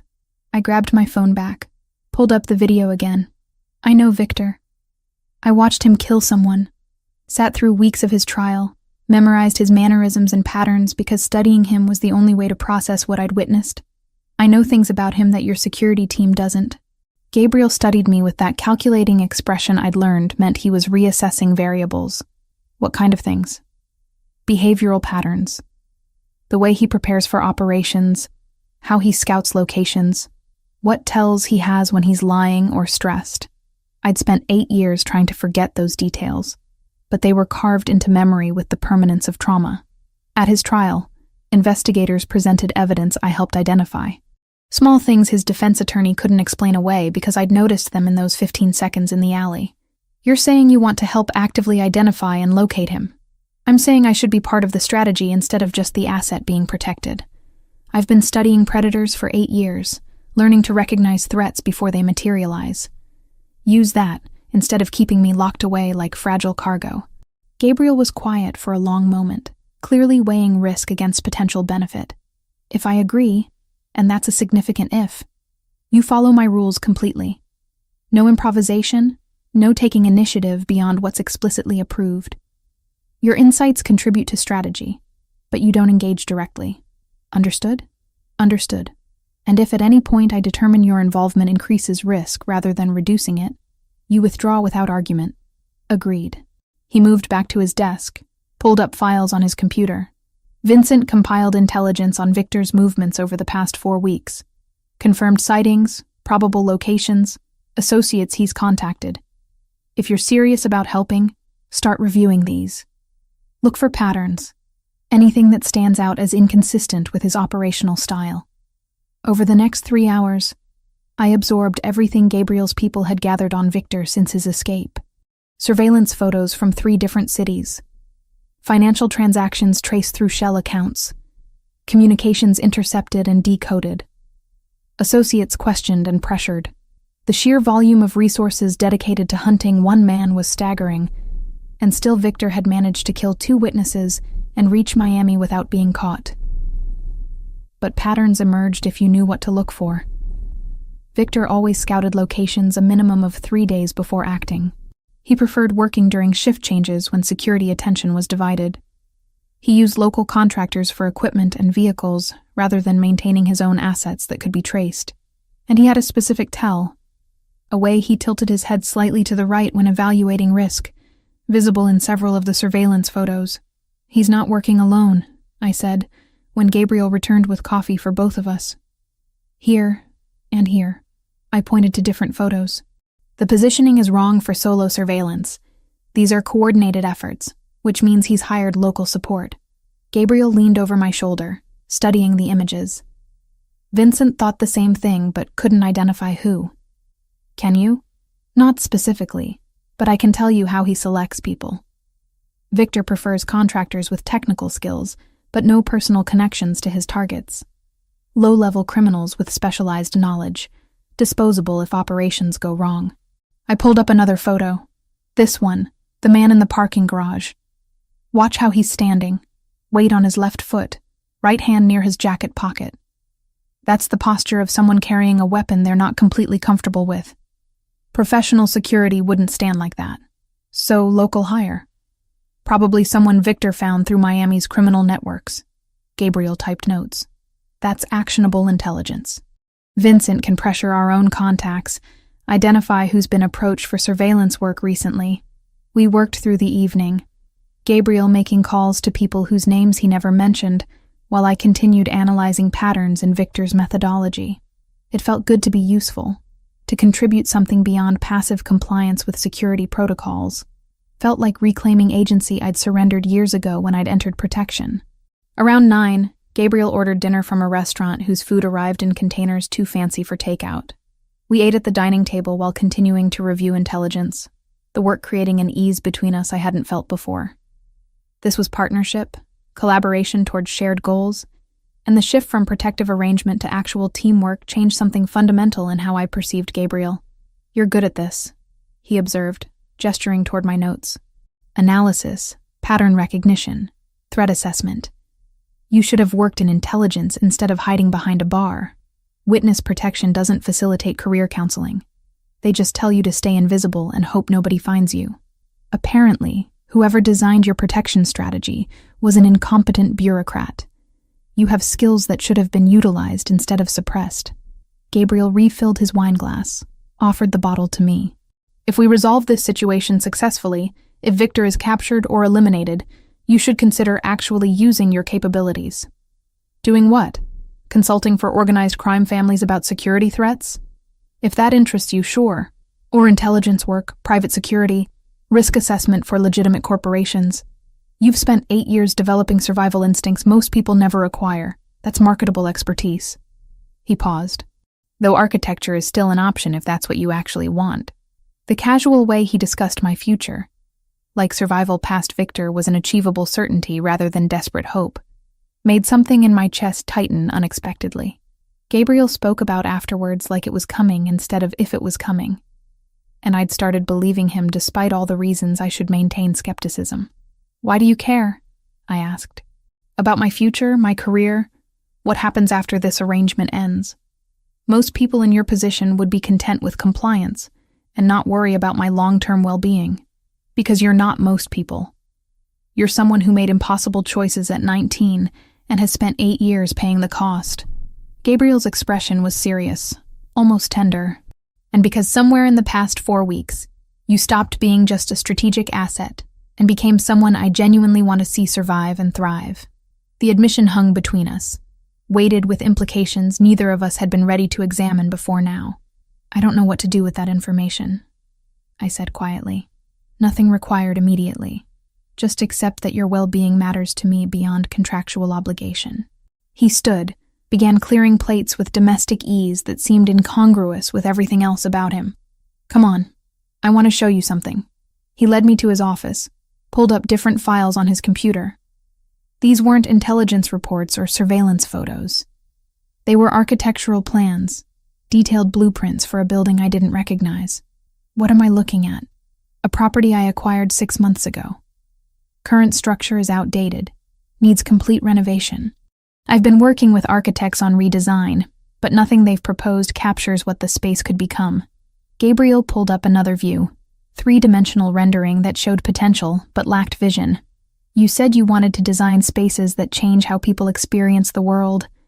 Show me what you'd do with this." I stared at the screen, then at Gabriel, trying to understand what he was offering. "You're serious?" "Completely. This is legitimate development. Nothing connected to questionable business interests. If you're interested, I want your input. Not as obligation, but as genuine collaboration." He clicked through more images. "Take your time reviewing the plans. If something interests you, we'll discuss it." "Gabriel, I haven't designed anything real since I was 19. I wouldn't even know where to start." "You start by remembering what excited you about architecture before everything went to hell. Then you apply that to actual opportunity instead of theoretical fantasy." His voice carried conviction that made the offer feel less intimidating. "Consider it. No pressure, no timeline. Just possibility." I looked at the blueprints, at the space waiting to be transformed, at the future Gabriel was casually offering like it was reasonable to plan beyond immediate survival. The gesture shouldn't have affected me as much as it did. This was still a strategic arrangement, still a marriage built on protection rather than affection. Except somewhere over 4 weeks, the lines had blurred. Gabriel wasn't just my protection anymore. He was becoming someone I trusted, someone whose approval I found myself seeking, someone whose presence made the isolation bearable. Dangerous territory for someone who'd survived 8 years by not forming attachments. Late that night, working at the dining table while Gabriel handled calls in his office, I realized I was designing, sketching ideas for the building he'd shown me, letting imagination override practical concerns about materials and budgets and building codes. It felt good, felt like reconnecting with a version of myself I'd thought was dead. Gabriel emerged around midnight, saw my sketches spread across the table, and studied them with genuine interest. These are remarkable. The way you've reconceived the entrance flow, how light moves through the central atrium. This is exactly the kind of vision I was looking for. He leaned closer, examining details. You're talented, Jessica. Genuinely talented, not just competent. It's rough work. Probably not even structurally feasible. It's brilliant work that needs refinement, which is what architects do. Gabriel straightened, met my eyes. Thank you for showing me this, for trusting me with something you care about. The moment stretched, charged with something I wasn't ready to name. Gabriel stood close enough that I could smell his cologne, close enough to see exhaustion behind his controlled expression. He'd spent 4 weeks protecting me, managing threats, maintaining security that kept Victor at bay. The toll that took was written in subtle lines around his eyes, in the way he held tension in his shoulders. You should sleep, I said. You look exhausted. Probably. But there's always one more call, one more security check, one more potential threat to evaluate. He didn't move away, just remained in that charged space between us. Victor's video today was deliberate escalation. He's preparing for his move, which means we're running out of time to locate him first. Are we going to find him before he finds another opening in your defenses?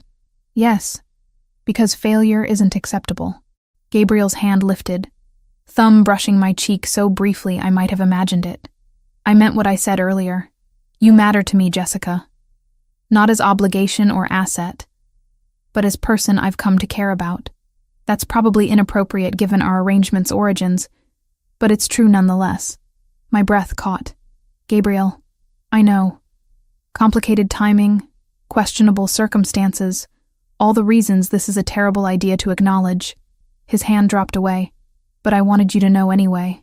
So when Victor is caught, and we negotiate what comes next, you understand that continuing this arrangement would be my preference. Before I could formulate a response, his phone buzzed. He checked it, expression darkening. Vincent found something. I need to deal with this immediately. He was already moving toward his office. We'll continue this conversation later. Then he was gone, leaving me alone with architectural sketches and the echo of his admission. Gabriel cared about me, wanted to continue our marriage past the point where protection was necessary. Had transformed from stranger to someone whose future I'd started imagining alongside my own.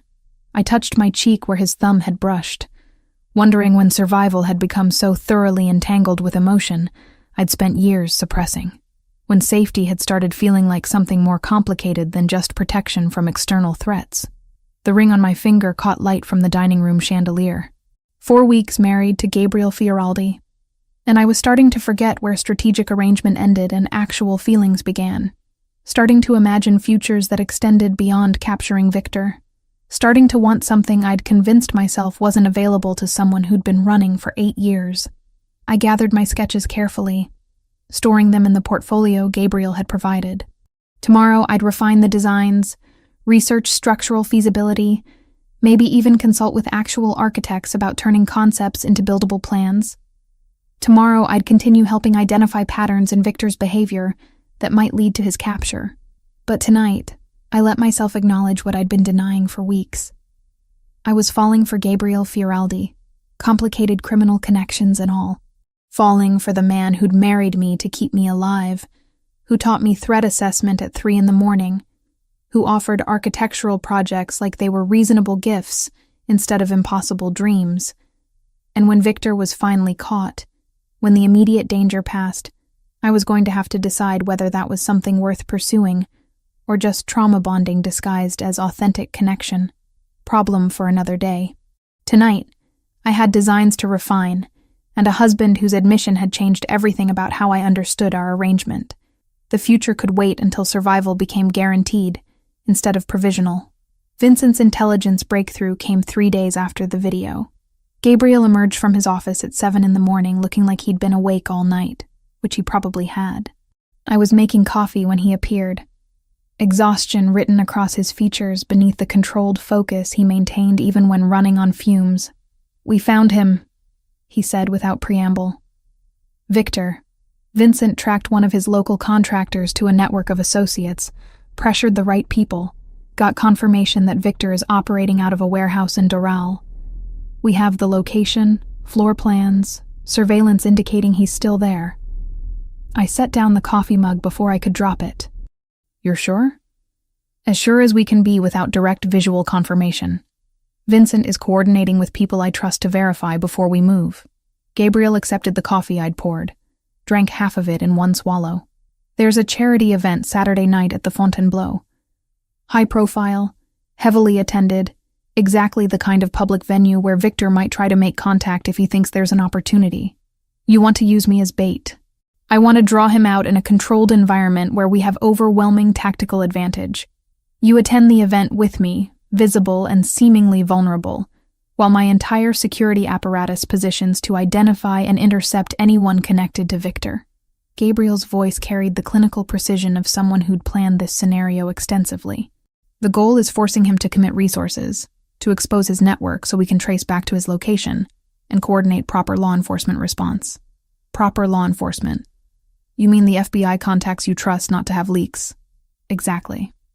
Once we confirm Victor's location and have intelligence on his support structure, I hand everything to federal agents who weren't compromised by whoever leaked witness information originally.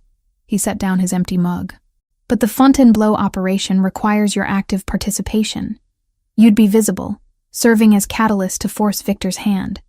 That involves calculated risk. What kind of risk? Minimal if everything proceeds according to plan. Vincent's team will be positioned throughout the venue. I'll be beside you the entire evening, and we'll have secondary layers of security Victor won't be able to identify. But visibility means exposure, even controlled exposure. I need you to understand what I'm asking before agreeing. I thought about 8 years of hiding, of being passive while others determined my safety. Thought about the architectural sketches currently spread across my desk, about Gabriel's admission that I mattered to him beyond strategic necessity. Thought about the alternative, which was remaining locked away while Victor circled closer.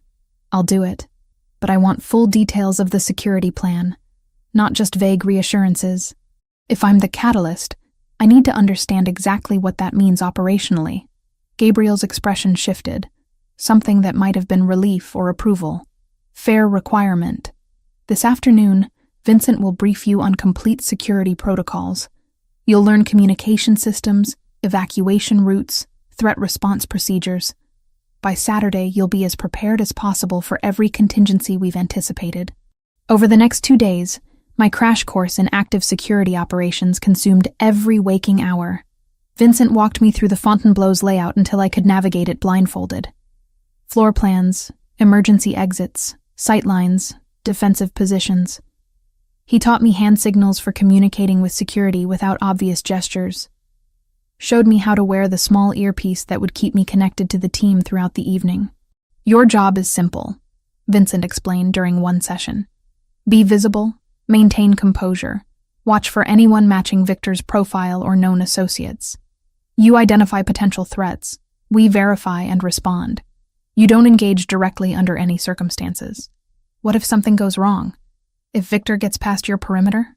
Then you follow the evacuation protocol we're drilling until you can execute it reflexively. Trust the training, trust the team, trust Mr. Fioraldi. Vincent's expression was serious. He's never lost anyone under his protection. Saturday won't be the first time. Gabriel appeared less frequently during those 2 days, coordinating aspects of the operation I wasn't privy to. When we did cross paths, he'd check on my training progress with Vincent, ensure I was handling the pressure, occasionally touch my shoulder or hand with brief reassurance that felt more personal than professional. Late Friday night, he found me reviewing floor plans one more time in the living room. Sat down beside me without asking, close enough that our shoulders touched. You don't have to do this, he said quietly. If the risk feels too substantial, we'll find another approach. Your safety matters more than expedient resolution. I need to do this. Need to stop being passive. Stop letting Victor control the narrative of my life. I set down the floor plans, turned to face him. 8 years I've been running. I'm tired of running, Gabriel. I want to turn around and fight. Fighting and being smart aren't mutually exclusive. You can be brave without being reckless. His hand found mine, fingers lacing together with startling intimacy. I'm asking you to trust me tomorrow night. Trust that I won't let him get to you, that the security we've built is sufficient, that this plan works. I do trust you. That terrifies me almost as much as Victor does. But it's true. I squeezed his hand. When did that happen? When did you stop being the stranger I married out of desperation and become someone I'd trust with my life?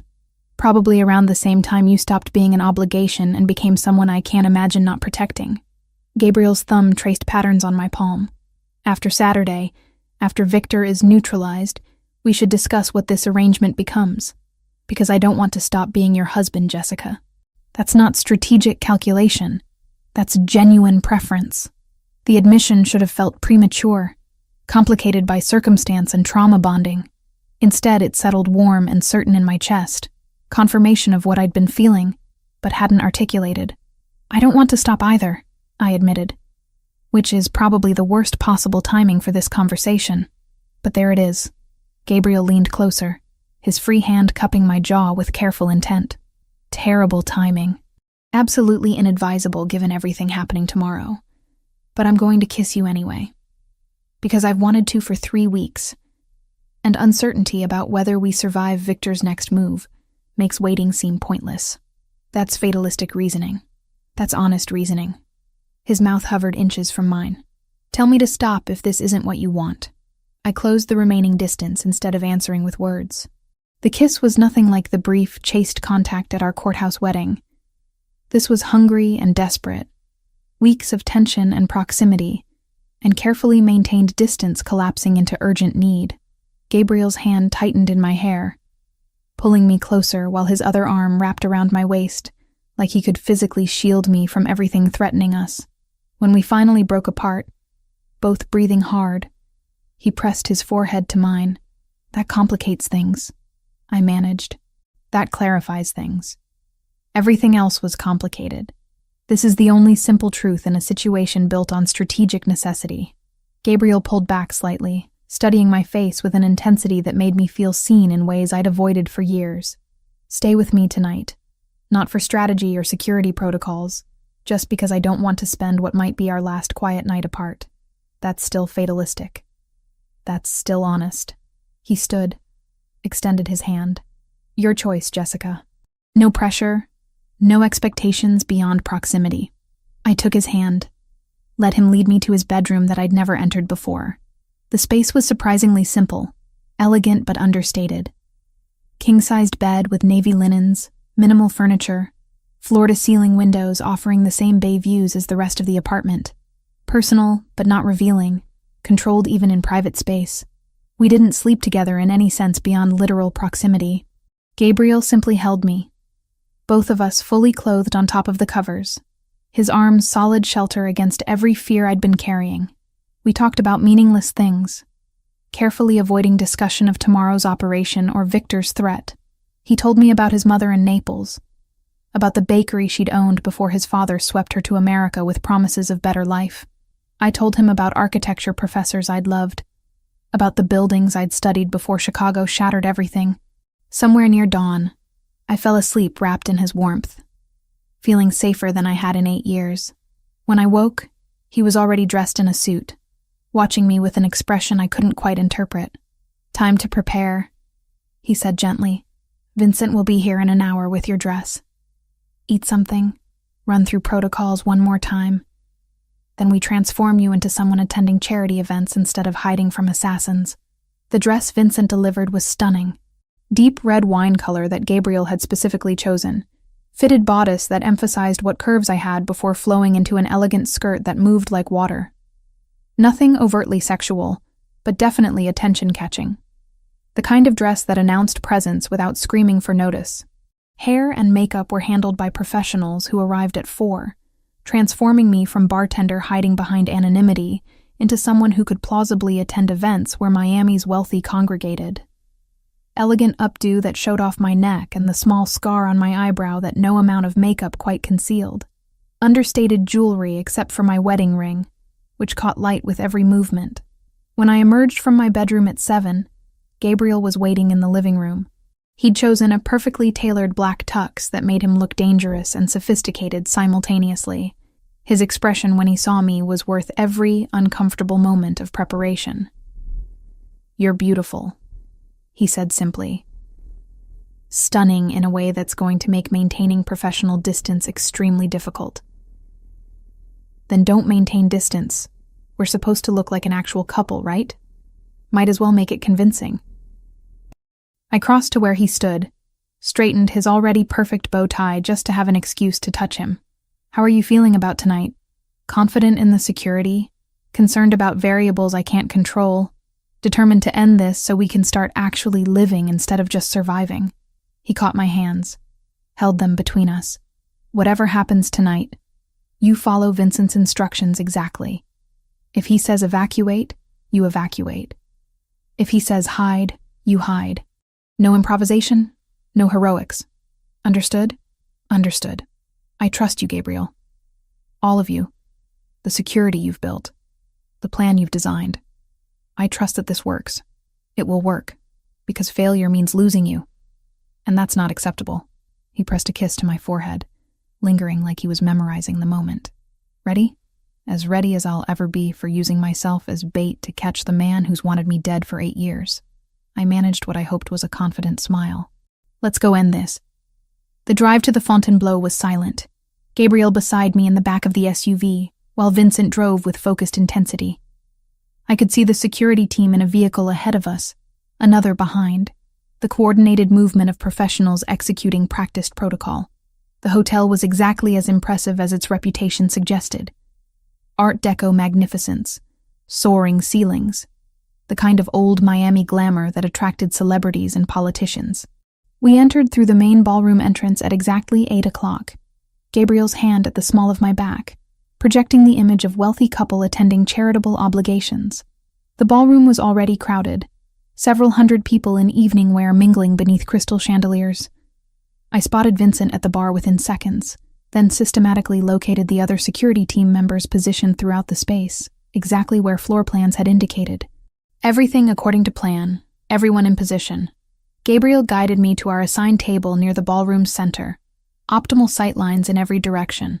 We made small talk with the other couples sharing the space, Gabriel introducing me as his wife with possessive warmth that felt increasingly genuine. I smiled, played the role of supportive spouse, and systematically scanned the crowd for any face that matched Victor's profile or known associates. 2 hours into the event, during dinner service, I saw him. Not Victor himself, but a man whose positioning was wrong. Mid-40s, nondescript features, standing near the north entrance with sightlines to our table. His stance was too alert, his attention too focused on us rather than the event. And the way he held his head, slight tilt to evaluate risk, matched patterns I'd studied in surveillance photos. I adjusted my bracelet twice, the signal Vincent had taught me. Within 30 seconds, I felt Gabriel's hand tighten on mine under the table. "Confirmed," came Vincent's voice through my nearly invisible earpiece.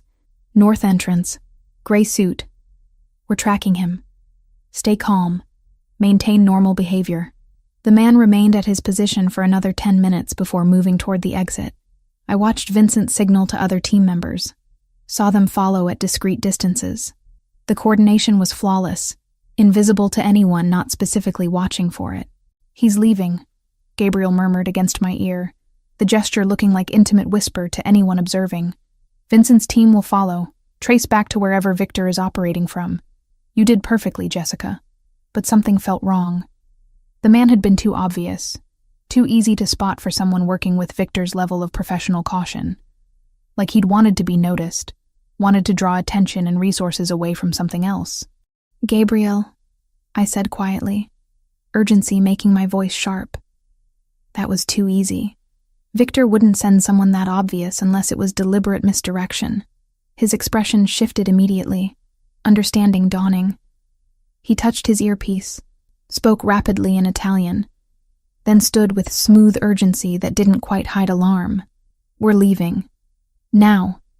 "Vincent thinks you're right." That was a decoy to pull security focus. Gabriel's hand on my elbow was firm, guiding me toward the nearest exit with practiced efficiency. "Stay close. Follow my lead exactly." We moved through the crowd with purpose that probably looked like early departure to casual observers. Vincent materialized beside us, 2 other team members flanking our movement. The coordination was seamless, professional, exactly the security Gabriel had promised. We'd almost reached the exit when I saw the second man, standing near the valet station, watching our approach with patient certainty. Older than the decoy, weathered features that matched descriptions I'd memorized 8 years ago, a thin scar on his neck, barely visible above his collar. Viktor Volkov in person, 20 feet away in closing distance with the confident stride of someone who'd planned this moment thoroughly. Gabriel, I breathed, terror and strange triumph warring in my chest. That's him. That's Viktor. Everything happened simultaneously in fragmented seconds that felt like hours. Vincent's hand on my arm pulling me back toward the ballroom interior. Gabriel positioning himself between Viktor and me with the instinctive protection that had defined our entire arrangement. Security team members converging from multiple directions. Coordinated movement that was beautiful in its lethal precision. Viktor saw them coming. Of course he did. 8 years planning this moment meant he'd anticipated security response, planned for complications, prepared contingencies for scenarios where direct approach failed. His hand moved toward his jacket, and Vincent shoved me sideways hard enough that I stumbled into a decorative column. But no gunshot came. Because this was the Fontainebleau, crawling with private security and off-duty police working event protection. Viktor shooting me would achieve the goal of my death while guaranteeing his immediate capture or death, not the escape he'd planned. Instead, he smiled. The same smile I remembered from the alley 8 years ago. Recognition and patient certainty that this wasn't over. Then he turned and walked calmly toward the exit, like he'd simply changed his mind about valet service. "Don't lose him," Gabriel said into his radio, voice carrying absolute authority. "Follow at distance, identify his vehicle and support team, but do not engage publicly. We trace him back to his base of operations and coordinate proper law enforcement response." Vincent signaled to 3 team members who immediately peeled off, following Viktor's retreat with professional discretion. Gabriel turned to me, hands framing my face, checking for injury with urgent intensity. "Are you hurt? Did you hit anything when Vincent moved you?" "I'm fine. Bruised probably, but fine." My heart was racing so fast I felt lightheaded, adrenaline making everything too bright and too sharp. That was him. That was really him, Gabriel. After 8 years, I was 20 feet from Viktor Volkov, and you identified him before he could get close enough to be a genuine threat. Your pattern recognition just saved your life. Gabriel's thumb brushed my cheekbone. "We need to leave immediately. Vincent's team will track Viktor, but you need to be somewhere with fortress-level security until we confirm what his next move is." The drive back to the apartment passed in tense silence. Gabriel on the phone speaking rapid Italian to people coordinating Viktor's surveillance. I sat pressed against his side, needing the solid warmth of him to process what had just happened. Viktor had been right there, close enough that I'd seen the scar on his neck, the patient calculation in his eyes, close enough to kill me if circumstances had been different. But circumstances hadn't been different. Gabriel's security had worked exactly as designed, identifying the threat and responding before Viktor could act. The trap we'd set had partially succeeded, drawing Viktor out and confirming his presence even if we hadn't captured him directly.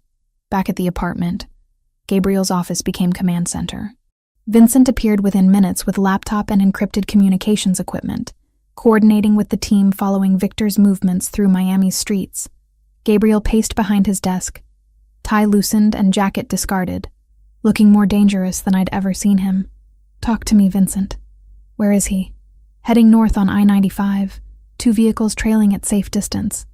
Looks like he's going toward the warehouse location in Doral we identified earlier." Vincent typed rapidly, pulling up maps and real-time tracking data. "We've got eyes on his support vehicle, 2 other men besides Viktor.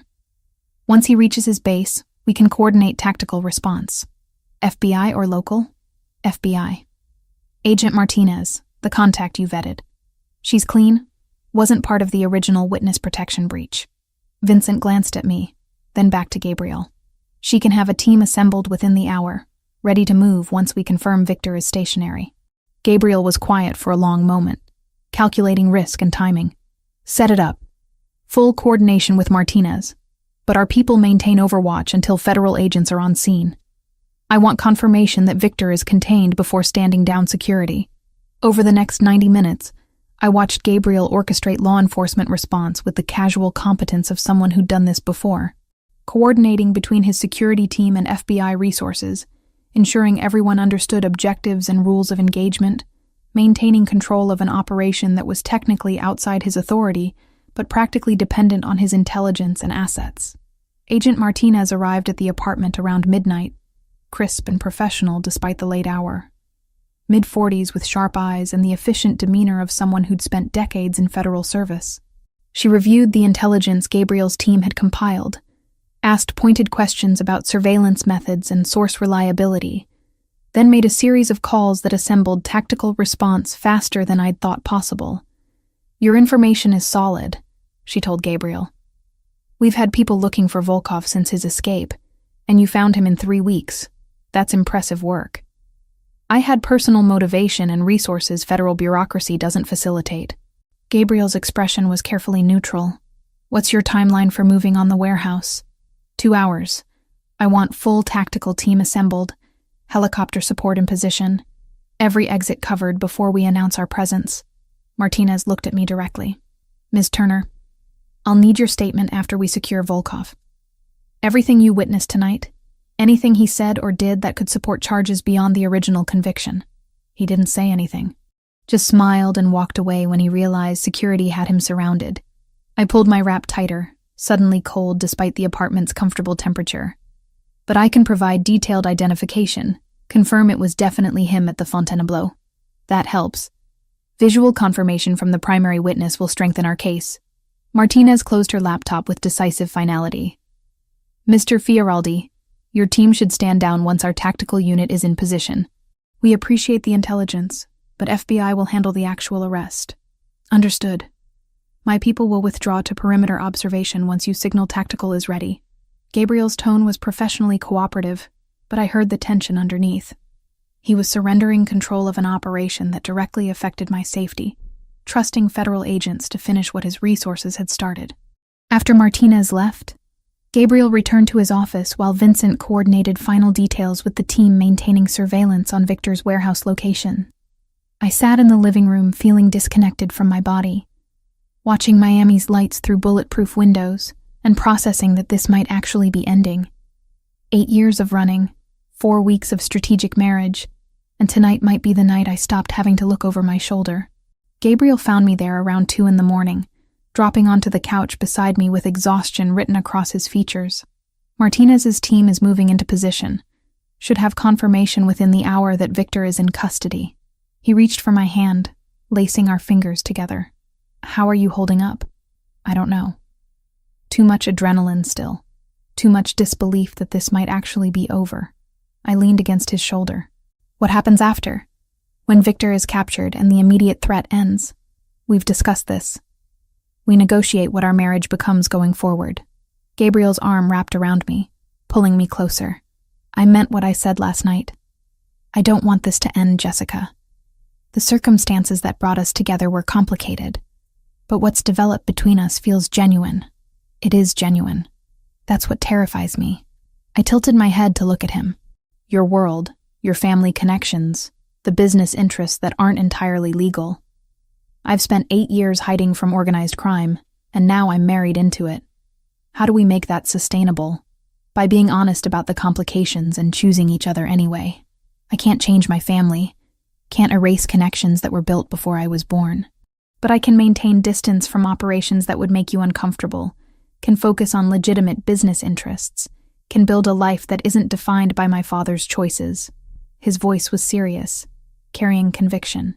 "If you want this to continue, I'll make it work. That's not empty promise, that's commitment." Before I could respond, Vincent appeared in the doorway. "Martinez just signaled. Tactical team is entering the warehouse now. Should have confirmation shortly."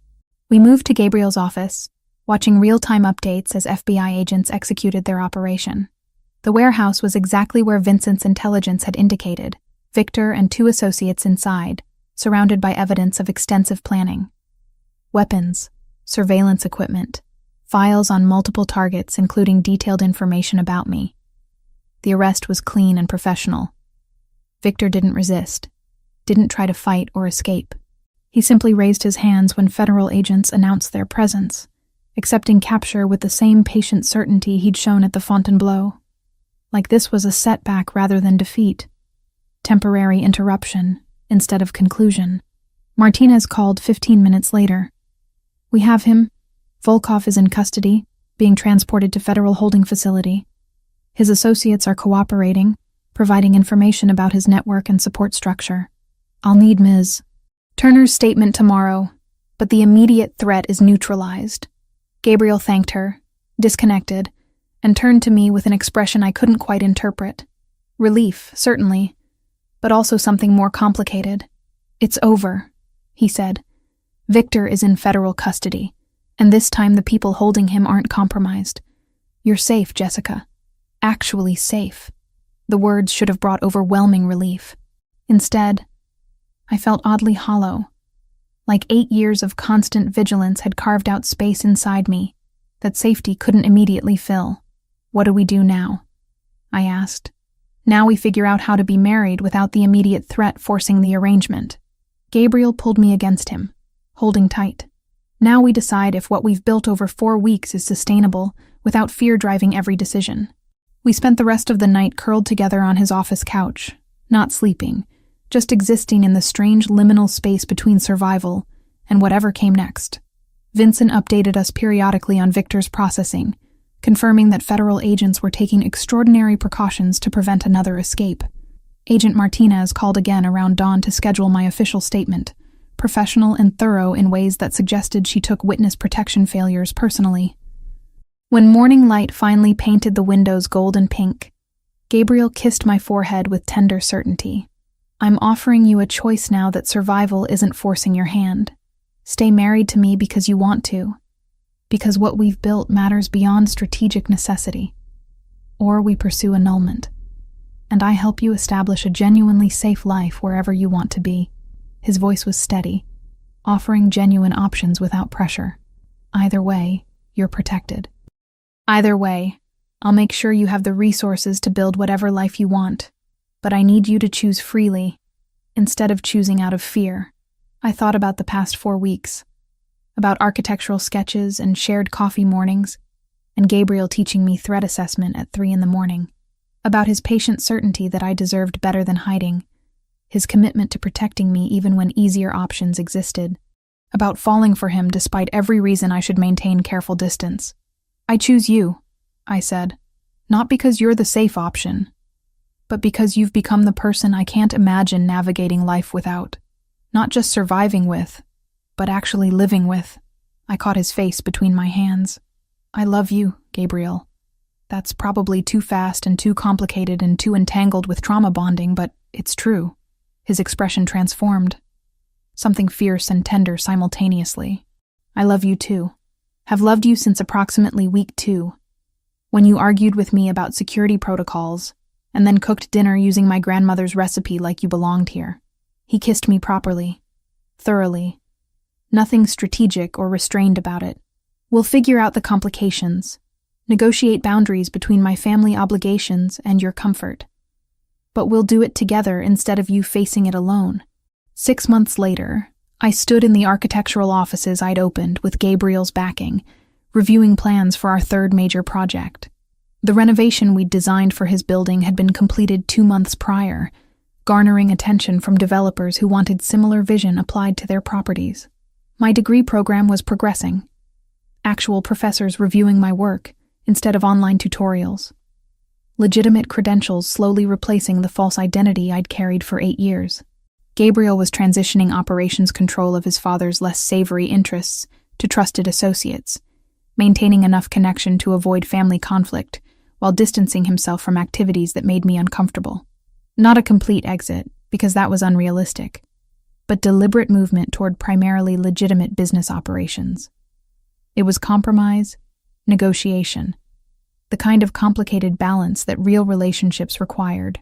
We renewed our vows on a Saturday morning, private ceremony at the same courthouse where we'd married out of desperation 4 weeks after meeting, this time with my real name, Jessica Turner, formally becoming Jessica Fioraldi, through choice instead of necessity. Vincent served as witness again, along with Agent Martinez, who'd become an unlikely friend through the aftermath of Victor's arrest. Victor himself remained in maximum security federal prison, charges from his escape and subsequent murders ensuring he'd never walk free again. Occasionally I'd see news coverage about his appeals or legal maneuvers, but the fear that used to accompany his name had faded. He was just a man who'd made terrible choices, not the monster who'd controlled 8 years of my life. That evening, standing in our apartment watching sunset paint Biscayne Bay in golds and purples, Gabriel wrapped his arms around me from behind. "Any regrets?" he asked. "About marrying you?" "None." I leaned into his warmth. "About how we got here?" "Some. But I think the destination justifies the complicated journey. Philosophy major in another life? Architecture student with pretentious tendencies."